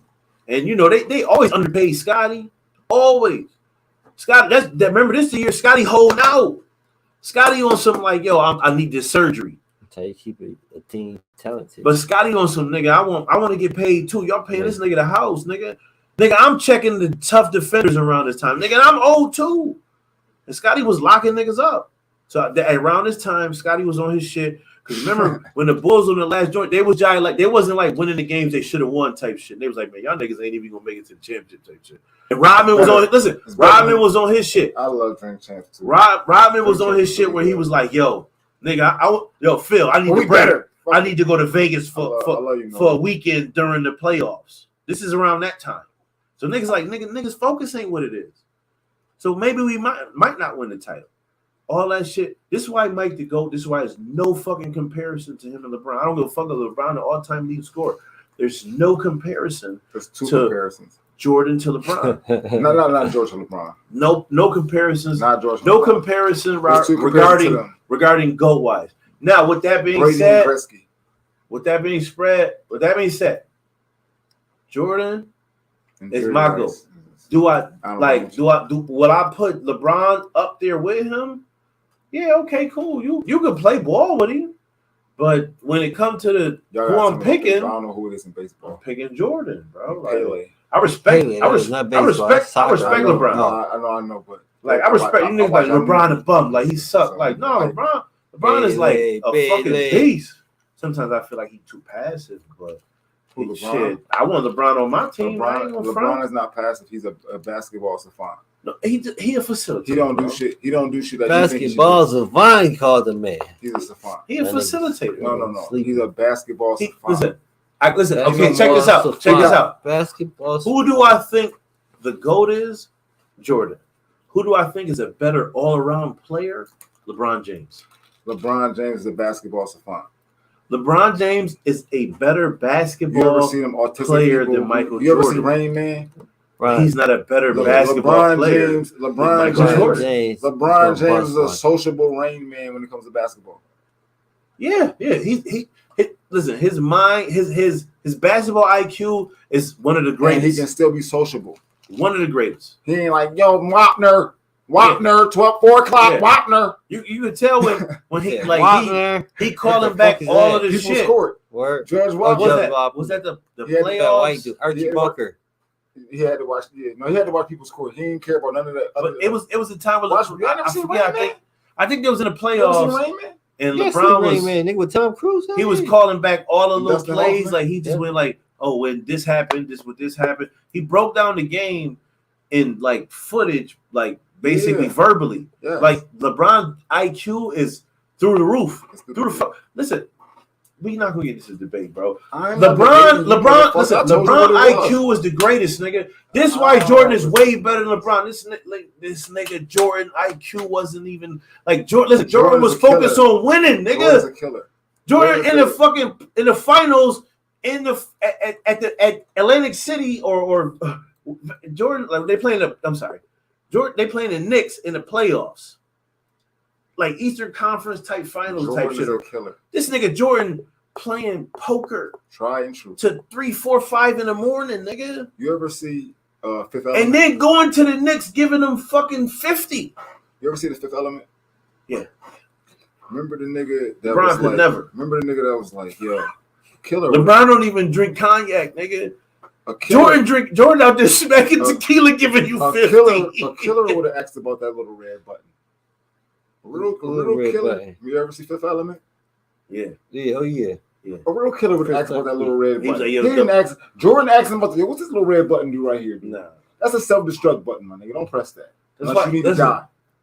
That's why a real killer. Jordan is the nigga who Jordan. I'm sorry, like we wilding, like I'm going on a tangent. No, but it's different statuses to GOATs, bro. It's different statuses to GOATs. After we start my GOAT of the NBA is Jordan. We learning. Like my GOAT of all around player of all time is LeBron. My GOAT as far as work ethic is Kobe Bryant. You get what I'm saying? Clearly. So like it's different levels to being a GOAT. So but. And if I'm picking like so, if I pick my 1, my 2, my 3, my 1 is Jordan, and the reason why I'm picking Kobe at 2, and I know niggas like I ain't picking Kobe. Kobe ain't this. Kobe. So you want Jordan to push the ball up? No, listen, no. I'm not talking about in position wise. I'm going as far as my GOAT status. You saying? Oh, okay. My top 3 of all time is so one is Jordan. You're not putting a roster together. You just giving. No, I'm just saying. My number 1 GOAT is Jordan. My number 2 of all time is Kobe Bryant. My number 3 of all time is LeBron James. That's my level. I feel like Kobe is like a carbon copy of Jordan, and Jordan is so good that a carbon copy of Jordan is just as better than LeBron. That's my opinion. That's how good Jordan is. This is, in my opinion, this is how good. When they say niggas, listen. When they say niggas work ethic, I love Kobe. No. And it ain't even about that. When they say niggas work ethic, everybody talk about Kobe work ethic. if they play with Kobe, the finals every year for like they talk about Kobe work ethic, right? Did Kobe go to the finals every year for 10 years, damn near? But you losing though. I don't give a fuck. I get what you're saying. Everybody don't go every year for 10 years. As niggas say, as Killmonger, as Killmonger, fucking Killmonger wasn't going to the finals every year. I don't give a fuck. The Black Panther was. I don't care. As Killmonger get to take this fucking Lotus and be the Black Panther, nigga. Is this your king, nigga? And that we not gonna talk about this shit because I swear to God, listen, he's going to too many. He's going to Bill Russell type joints. Don't matter, bro. He's going to build Russell type joints. Listen, he's going to build Russell style joints without fucking accountants playing basketball. Let me tell you this. Can I tell you this? I'm gonna tell you this. Bill Russell played against accountants. Let me tell you this. Let me tell you this. This is what I would respect. I would respect. And he was like 90s era. He was like a 90s era nigga. Listen. I will respect if LeBron. If he loses to the Spurs, I would respect that loss. I respect that. Rookie finals, you're not Magic Johnson. You didn't have Kareem Abdul-Jabbar. You wasn't, you know what I'm saying? You were the team. You're the reason they there. Remember in 2000, what was it? 5, 4, 5, 6, 7, whatever. Years. Okay. When he ran up Tim Duncan chest in the finals. That's 07. That's 2007. Remember when he wheeled his way through Detroit? He wheeled his way to Detroit by himself. He scored like 12 points in like 4 minutes. That is special. He scored like 12 points in 4 minutes to bring himself back against the best defensive team ever. Listen, Detroit that year was the best defensive team I ever seen. If correct me if I'm wrong, but 2007 and Ben Wallace. 2007. Correct me if I'm wrong. 2007 is when LeBron took the Cavaliers. That sorry, and I'm saying a sorry team. Because LeBron made a lot of them better than what they were. This is the NBA difference between Jordan. And you never made it to the NBA. This is the difference between Jordan and LeBron. LeBron made a lot of those role players into good, solid players. He made everybody around him better. LeBron made everybody around him better. Like he made Damon Jones better. He made Boobie Gibson better. He made Zydrunas Ilgauskas better. You know what I'm saying? He made everybody better. Jordan didn't make Scottie Pippen better. He did. No. Scottie Pippen was always good. Jordan may have got him some easy shit, but Scottie Pippen, the reason why he succeeded because he was a good basketball player, period. But Jordan doesn't make because LeBron to get Zydrunas in the All-Star game.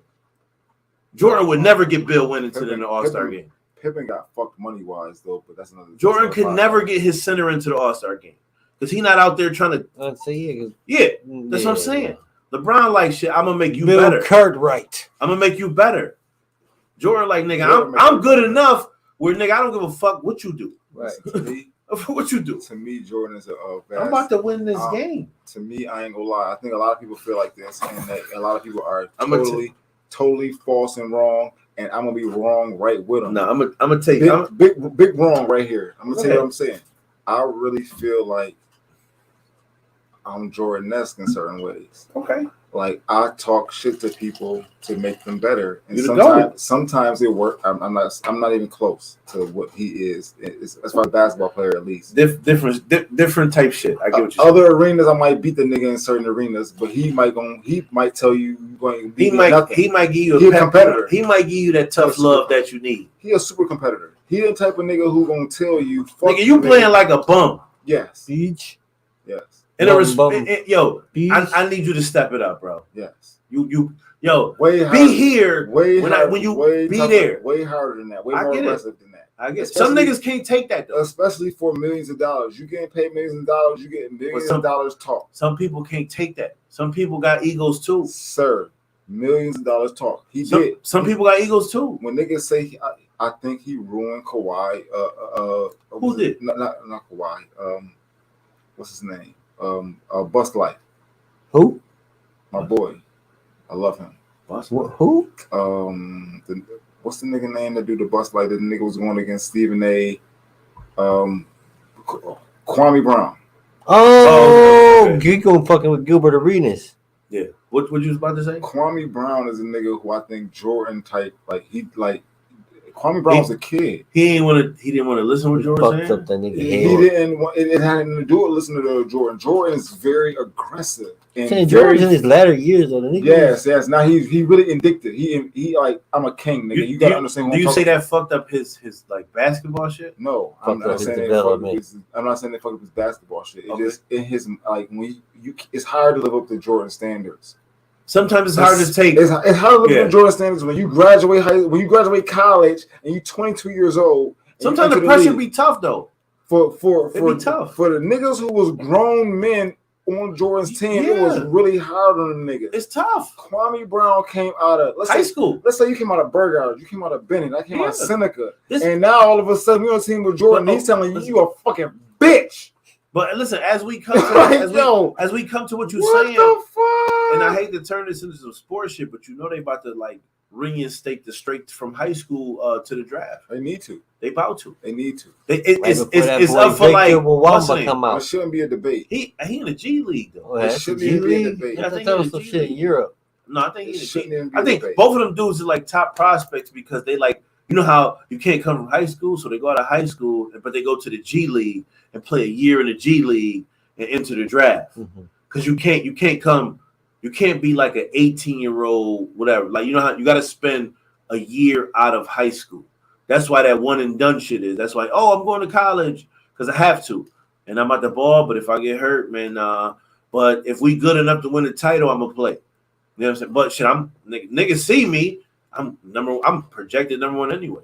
It's like Kyrie Irving. Kyrie Irving played like 2 games for Duke, like regular season, then came back during the fucking the tournament, and he was like, he like a top pick. I'm like, how, nigga? When did y'all see him hoop? I'm a Duke fan. You get what I'm saying? Yeah. Like when he was hooping for them 2 games, I'm like, nigga was killing. No, but fleecing. In my mind, though, I swear to God, I don't know what it is about me watching this conspiracy shit. I think these niggas is from a different planet or something. The hooping niggas? Yes, they listen. Them niggas from Wakanda. Yes. They from a different plane of existence here. They extraterrestrial. Listen, hear me out. No, I get what you're saying, bro. The nigga Kyrie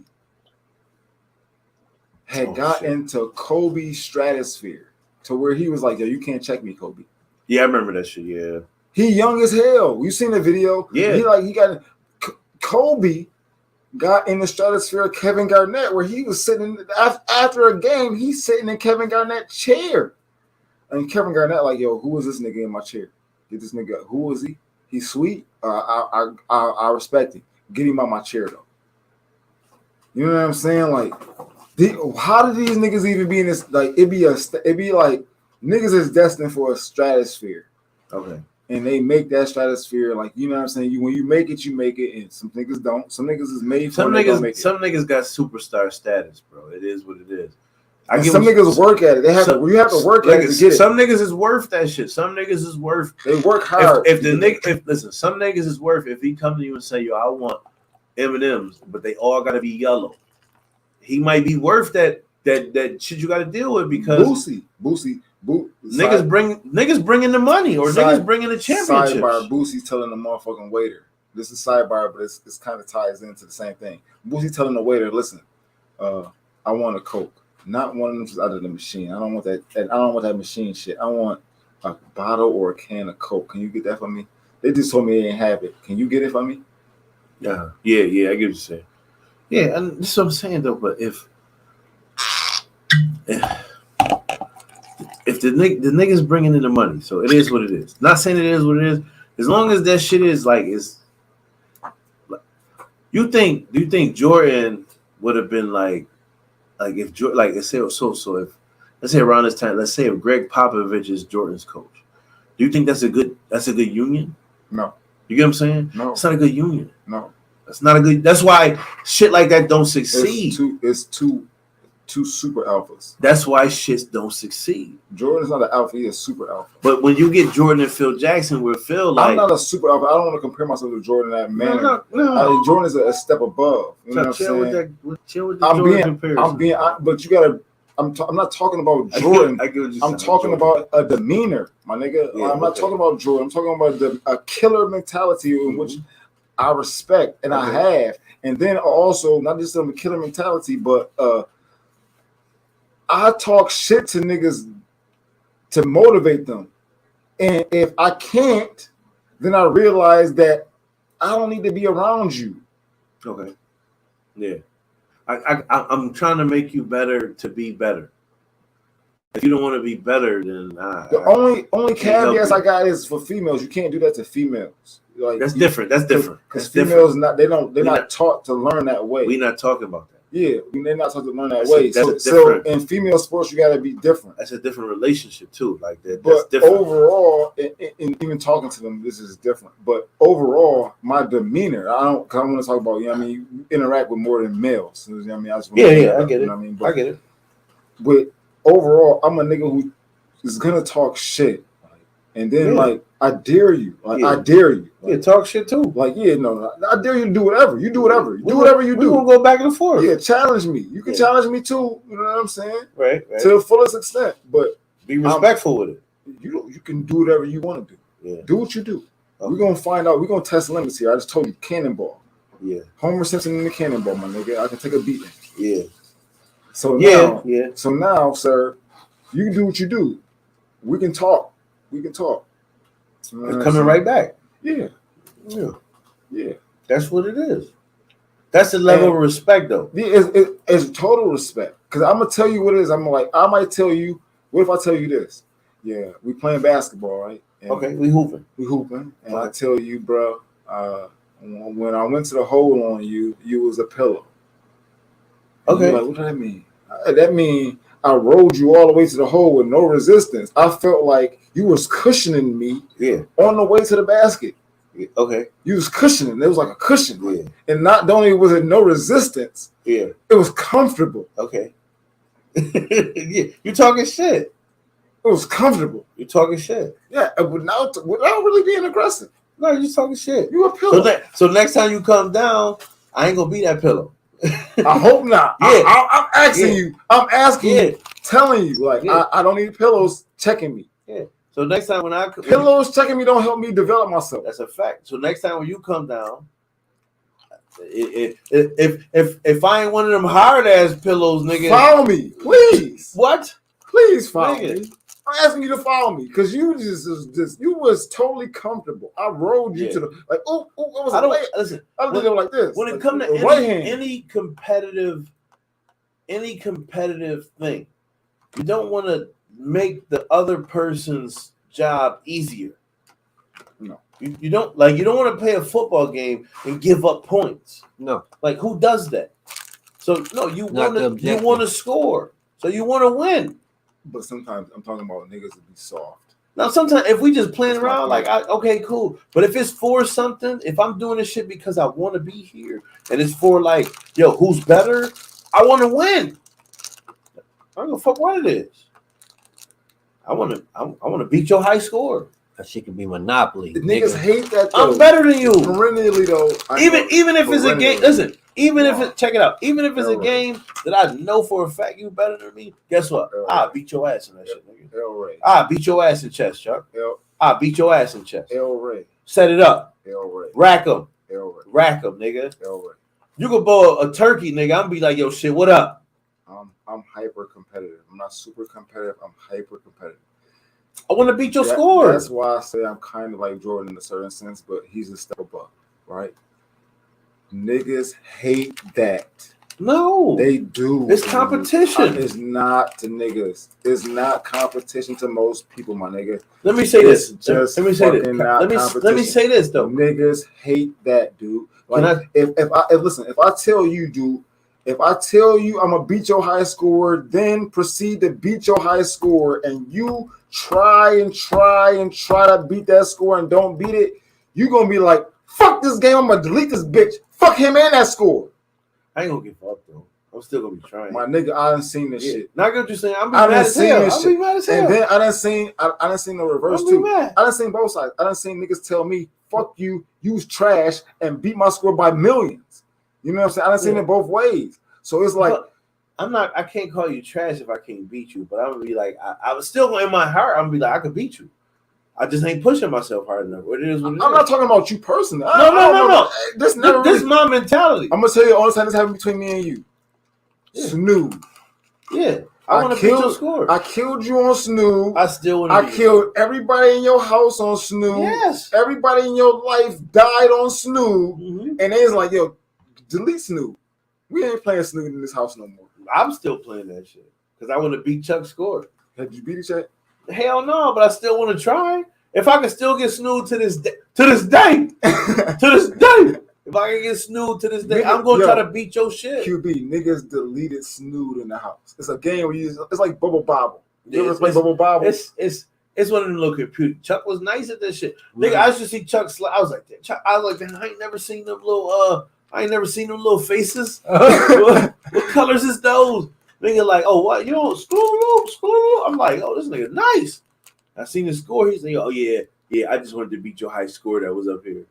So niggas used to come play the shit, look at Chuck shit. Like, how the fuck this nigga the top drug? Oh, that nigga. Drug Wars. Remember Drug Wars? Yeah. Drug Wars. Listen, I ain't gonna lie to you. In our mind. Did you play Drug Wars? You played Drug. Yes, he did. Maybe I don't know it. Never. Hold on. Let me get it real quick. Let me see. Shout out to everybody who played Drug Wars. Real quick.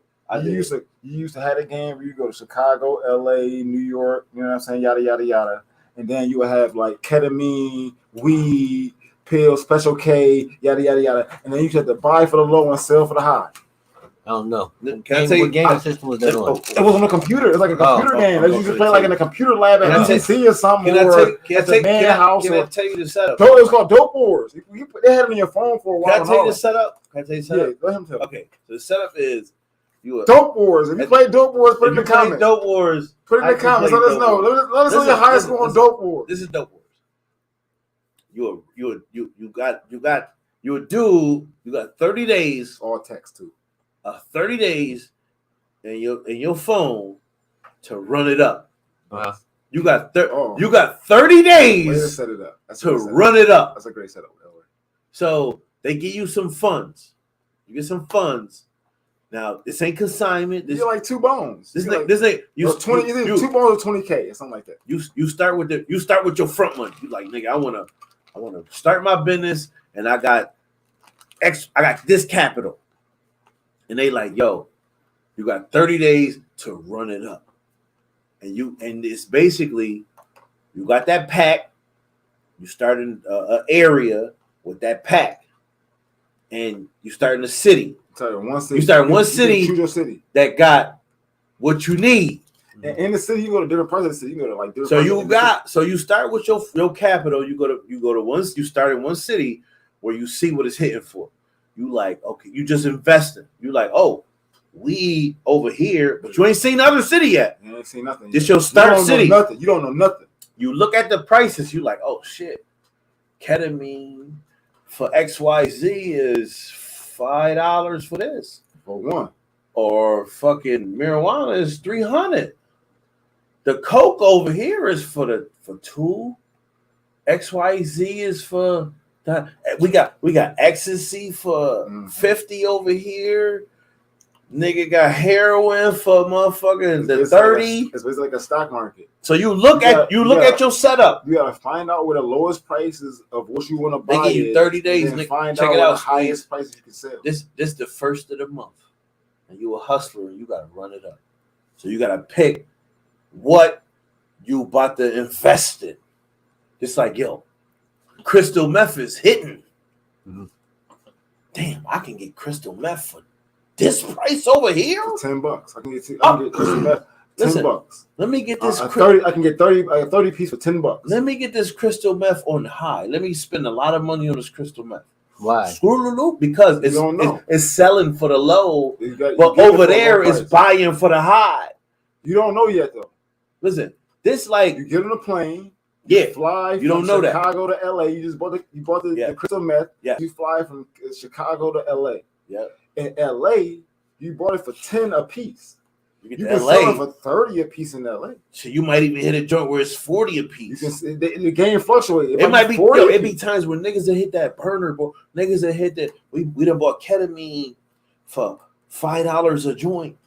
You don't go to you go to Amsterdam, ketamine, 1,000 a wop, nigga. We bought this shit for $5, nigga. I walked in the run it up. We used to play Man for the Money. I walked in the White House one day. Niggas was playing that shit. Not for the money. You play Dope Wars, you know. Niggas was playing for bragging rights and the highest score. Uh-huh. My nigga, I walked in that shit, my nigga, because I had it at my house. They didn't know I had it at my house. I got my computer first. They got the computer after me.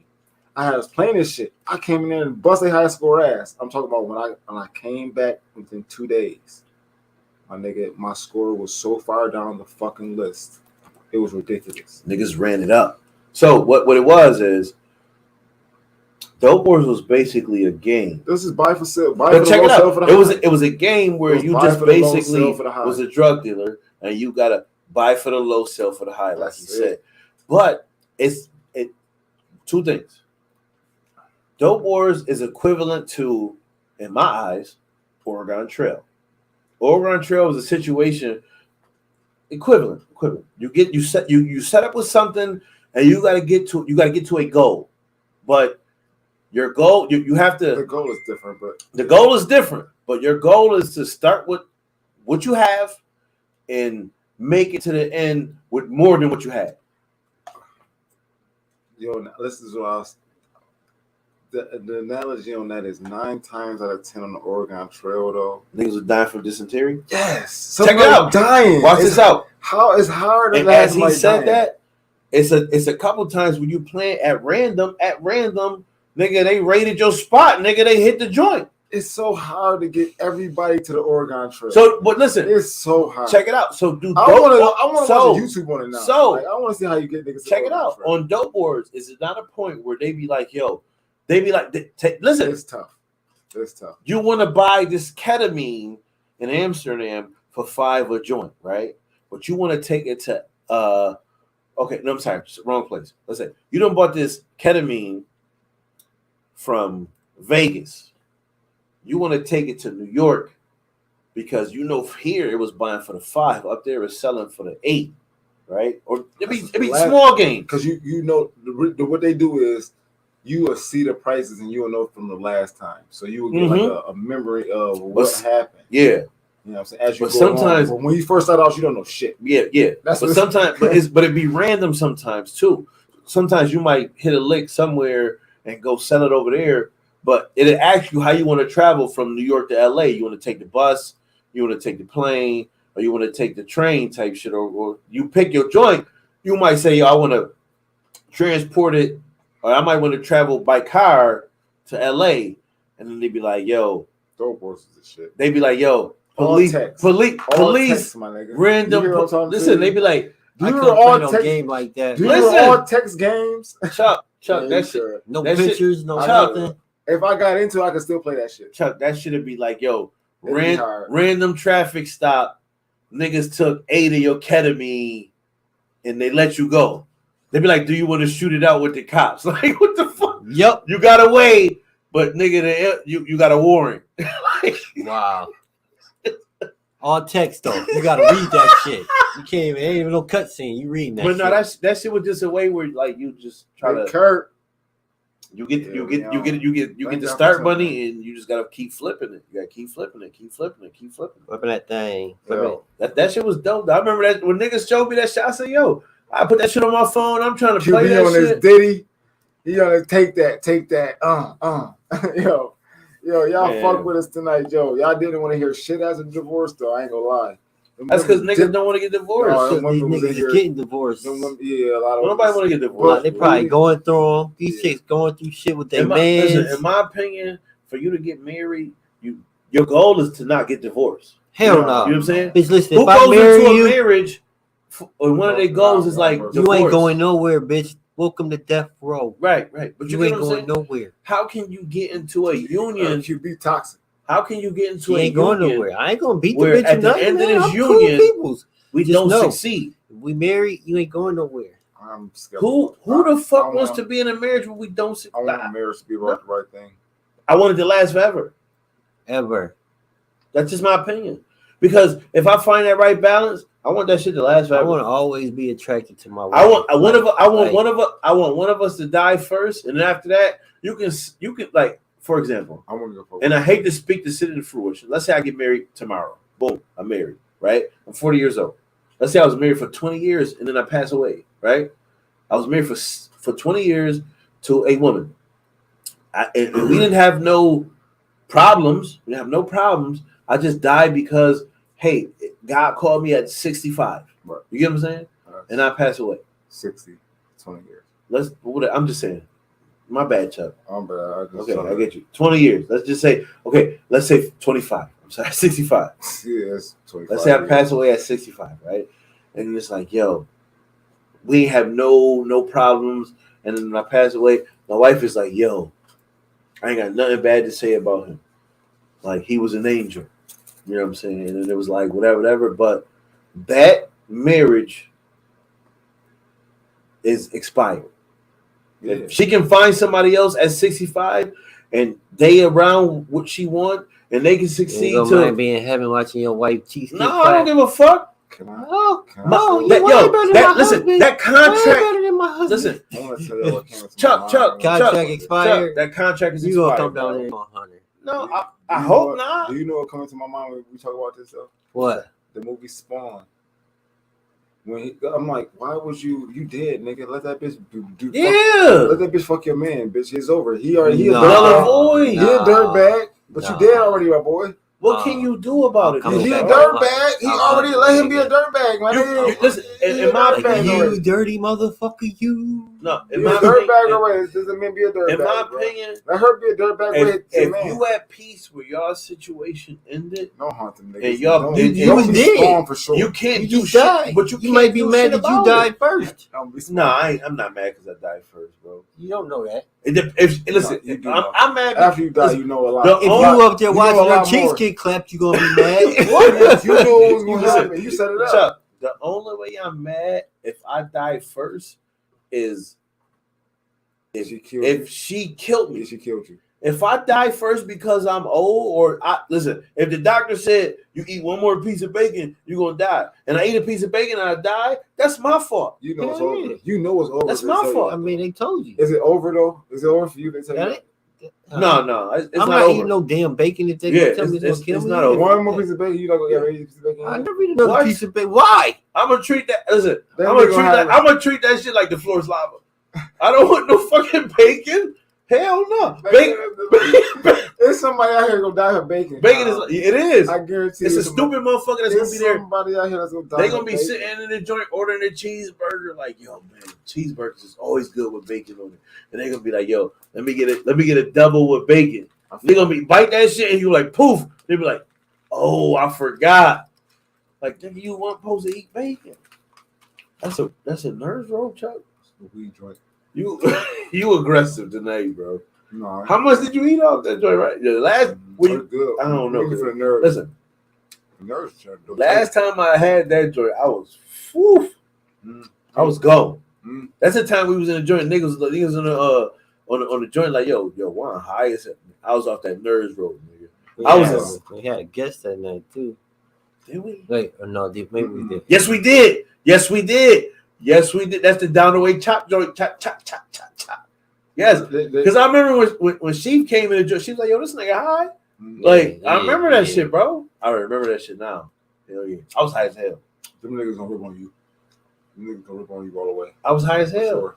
But no, I was high to the point where niggas is asking like, "Is this nigga high?" Yeah. Like, this nigga wild. Yes, I was high as hell. But that's the last time I had that rope, and the reason why, because we downstairs waiting for Chuck to pull up. Remember? Yeah. And you was smoking, and this is around the time where I start smoking, right? And I get in the car with Squeeze, and he smoke. I'm like, shit, let me smoke too. So I smoke with him. But then he like, I'm like, yo, you got a little edible. I'm like, oh yeah, edible. Hey, what's up, bro? Oh. He was fucked up. He was wild. He like, a little edible. Yeah, but it was a rope. He was like, yeah. Edible. He was like, I ate. Listen, this is what the nigga said. Already done ate half of it. It ain't really doing nothing though. I said, oh, okay. This one of them weak joints. I said, let me get the quarter piece. So I ate the quarter piece. The quarter bird ate half. I ate a quarter. Pause. And I'm like, yo. This shit was like, I'm like, all right, whatever. So we smoked. Nigga, we got upstairs. By the time we got upstairs, nigga. We got upstairs. And we upstairs. And I'm like, yo, we sitting there talking. This is before we started the podcast. Remember, we used to do the live dinner podcast around this time. Remember that? Yeah. I don't want none of that. Remember this is the era where we did. We was doing long. We did the live. That's what QB was protesting. Then because remember, listen, check this out. One of the parties on that episode didn't want to be seen. Remember? Yeah. Remember? Yeah. So we didn't do a live /podcast. We did a live first, then the podcast, right? So we did our shit. So by the time we was into the live, now I'm into live regular in the beginning, but it got like, I'm gonna say 5 to 10 minutes into the live, and motherfuckers is like commenting like, yo, what's up with Juan? And I'm like, in my head, I'm looking at the comments, and I'm like, nigga, I'm right here. What the fuck is y'all talking about? Like, I'm chilling. They like, yo, then I see the next one fly up. Yo, whatever they gave that nigga, don't give him that no more. Mm-hmm. And in my head, bro, next time I get him 3. Yo, but squeeze. In my head, the space between them two texts was. To be honest with you, I was chilling. To be honest with you, QB tell you, me and QB knew already. We already knew. We both knew. I know. It was blatantly obvious to me and QB. Let me tell you this too. He was I was going right. So check it out. So as we both took that shit, I'm looking at QB, right, and I'm like, squeeze. It's a squeeze. Yo, that rope ain't do nothing to you in my head, cause I'm nigga, bro. He good. Good. Listen, like, check it out. You look like a cartoon character. Check it out. If anybody ever watched Austin Powers, right? No. Right. So you ever watch Austin Powers? Cool World. So Who Framed Roger Rabbit? I'm in this zone where it's all those psychedelic colors. You talking about the wrong movie? No, listen. No, Austin Powers. No. Yeah, it's definitely autumn joints, autumn colors. You get what I'm saying? Austin Powers, though, right? Groovy. It's a psychedelic type joint. Like, it's like groovy. It's peaceful. Like, I'm saying it's like your reality is like not a reality. Oh, right. Oh, no. Like Who Framed Roger Rabbit? No. Like cartoon characters. No, Chuck, real people here now. Chuck, this is Mad Hatter. That's how it looked from the outside. No, this is Cool World. Cool World is the same shit. That's what I'm saying. Exact same shit. This is Cool World. So at this point, I'm entering Cool World, right? And I'm looking at Squeeze, and I'm like, yo, Squeeze. QB the cartoon. No, listen. I'm like, Squeeze. Are you not seeing the shit that I'm seeing? Can I ask you a question? Go ahead. Did it look like somebody drew QB? No. It wasn't that serious. Okay. It wasn't that serious. What it was like, for example, when I took the edible, right, at first, because I smoked, so I'm already hot, right? That was a lot for you. Listen, that was like at that time. That was like Bacardi Silver with the regular. This is early stages of me smoking weed. So, and plus, he's a veteran. So I go down, I'm smoking with a vet, and I'm like, in my head, I'm like, man, shit, I'm off because it's Monday, and shit, I could go to sleep. Like I don't gotta go to work early. You get what I'm saying? I could just sleep whatever off. So I'm like, shit, man, I'm about to smoke because I know I can sleep it off. And I might drink a little bit because I know I can sleep. I'm not gonna get drunk. I have like maybe 3 shots, 2 shots, like 3 to max. Because I know, like, okay, I can sleep that off. Like, I'm not gonna go there with intentions to have 4 hay burners, if equivalency. Like, I may, you know what I'm saying? I may go into this situation knowing what this situation is. I'm gonna have 1 hay burner because I want to function, and I may smoke a joint because I want to be high. So at this situation, I'm smoking with you. I'm like, I'm already. I'm close. Fly me to the moon. My max weed tolerance. I'm close to the red. My max weed tolerance. It's like if you look at China, you looking at your car. As you driving your car, right, and you looking at your temperature gauge, and that shit is under the midway point. That means it's cool. You don't see no red flags, but you can slide past that needle and get over to the half. And you like, yo, I got the risk of overheating. You get what I'm saying? Don't want to be stuck. Yeah. So when I smoke with you and I'm like, yo, damn, I'm high as hell. Like I'm high. and you was like, I already ate this nerves roll. You said you already ate it, and he was like, man, shit ain't really like. In my opinion, you was telling me it ain't do shit to me. Like nah. I'm high because I smoke, not because of the rope. You know what I'm saying? But in my opinion, that's what you telling me. Mm-hmm. But what I should have thought that as, how long ago did you eat this roll? Like, did you just eat it? Or like, did you eat it before you roll here? Did you wait like half an hour, like they say? Or did you just eat it 5 minutes ago? Because them edibles hit you later. Way later. Right. So when did you bang down this nerves roll? Pause. But when did you eat the nerves roll? So I'm like, I don't know. But you was like, shit, I ate half of it. And you and me, I knowing you a veteran and that you a smokeologist, I'm like, shit, if they ain't shit doing nothing to him, like maybe I could eat a piece of it, because for me, if something puts you on another level, that means it's goated. So for example, like we smokers now. Mm-hmm. So when I tell you like, yo, I had this Mac 1 shit. You ever had the Mac 1 shit? And you're like, yo, that Mac 1 shit hit. I know it's good weed. Yeah. Because if it gets you high, you a smoker, it's good weed. But at this point in time, I'm like, yo, I don't want no parts of that. None. I don't either. But I want, but check it out, Chuck. Check it out, Chuck. I want to dip my toe in to see if it's safe, and then I might put my other toe in, and then I might put my feet in, and then I might get all the way in. But I got to make sure I'm safe with it. But as like we was sitting there, and I said, "Squeeze, you been high as me?" And the nigga was like, "This is what he said." He said, "Bro, I'm high as hell off this edible." Done. But he was chilling. When he tell you that, it's real. And when he said that, I was like, he's a good candidate. I said, yo, I'm doomed. I'm doomed. Because if he high as hell and being normal, I don't know what's about to hit me. It's like that fucking, like the mallet. Like, yo, you like Mike Tyson say? Cartoon mallet. Like everybody got plans till you get punched in the mouth. It was like I ain't get punched in the mouth yet, and I knew it was coming. It was like I'm about to get punched in the mouth, and I don't know what the fuck I'm gonna do, but I gotta be able to react. I've been there before. I've been there with alcohol before. And that time we was talking about, I think it was the Ice Palace or whatever that shit was. We went upstairs, and listen, check it out, Chuck. That's the first time I got knocked out, and no nigga punched me.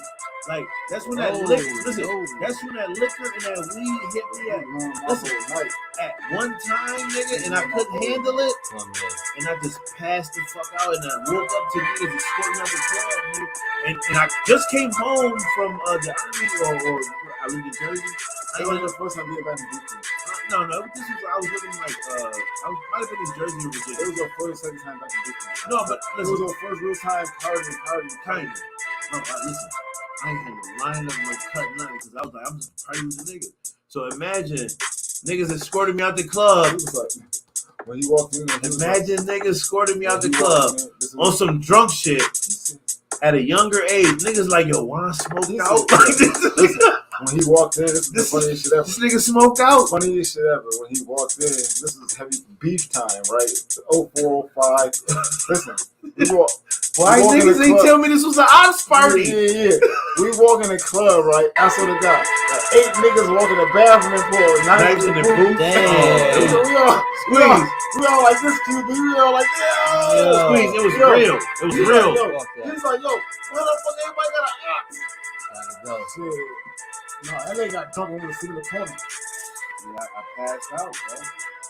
I remember niggas was escorting me out. Chuck was mad, like he was calling Doug. This is a minute ago. He called, yo, Doug, come get this nigga, man. He's like, yo. He said, yo, get this nigga. Yo, I had a whole situation set up. Man, this nigga fucked up my shit. He wildin'. Situation. I'm macking and chilling. I'm macking and partying. Chuck had this set up. And it was a point where it was like I was too drunk to proceed with. No, I couldn't even do anything. I'm in the middle of my setup. He had to tend to me to not have fun. Yeah, I'm in the middle of my setup, and then as I'm setting this shit up, this black nigga walking my man like big nigga though. He was two big niggas walking him out. No, it was the walking nigga. Who are you? Oh, they're taking your ass out. Of all the parties, it was a little. He wasn't big. He wasn't big at all. Who walked out? I can't. Was it security though? I was coming right at that nigga. Was it security? It was one security guard and one black African. But they escorting me out though. Yeah, and I'm incoherent. I'm talking when this shit squeezed like. And I asked him like, what did he do? What the fuck happened? Somebody knocked my man out. What happened? That's what you said? No, that's Chuck looking at me. Thank y'all for tuning in. Thank y'all for tuning in. He probably like, yo, that's the liquor, the weed. Yeah. The liquor and the weed hit me that time. Nigga, I was punched.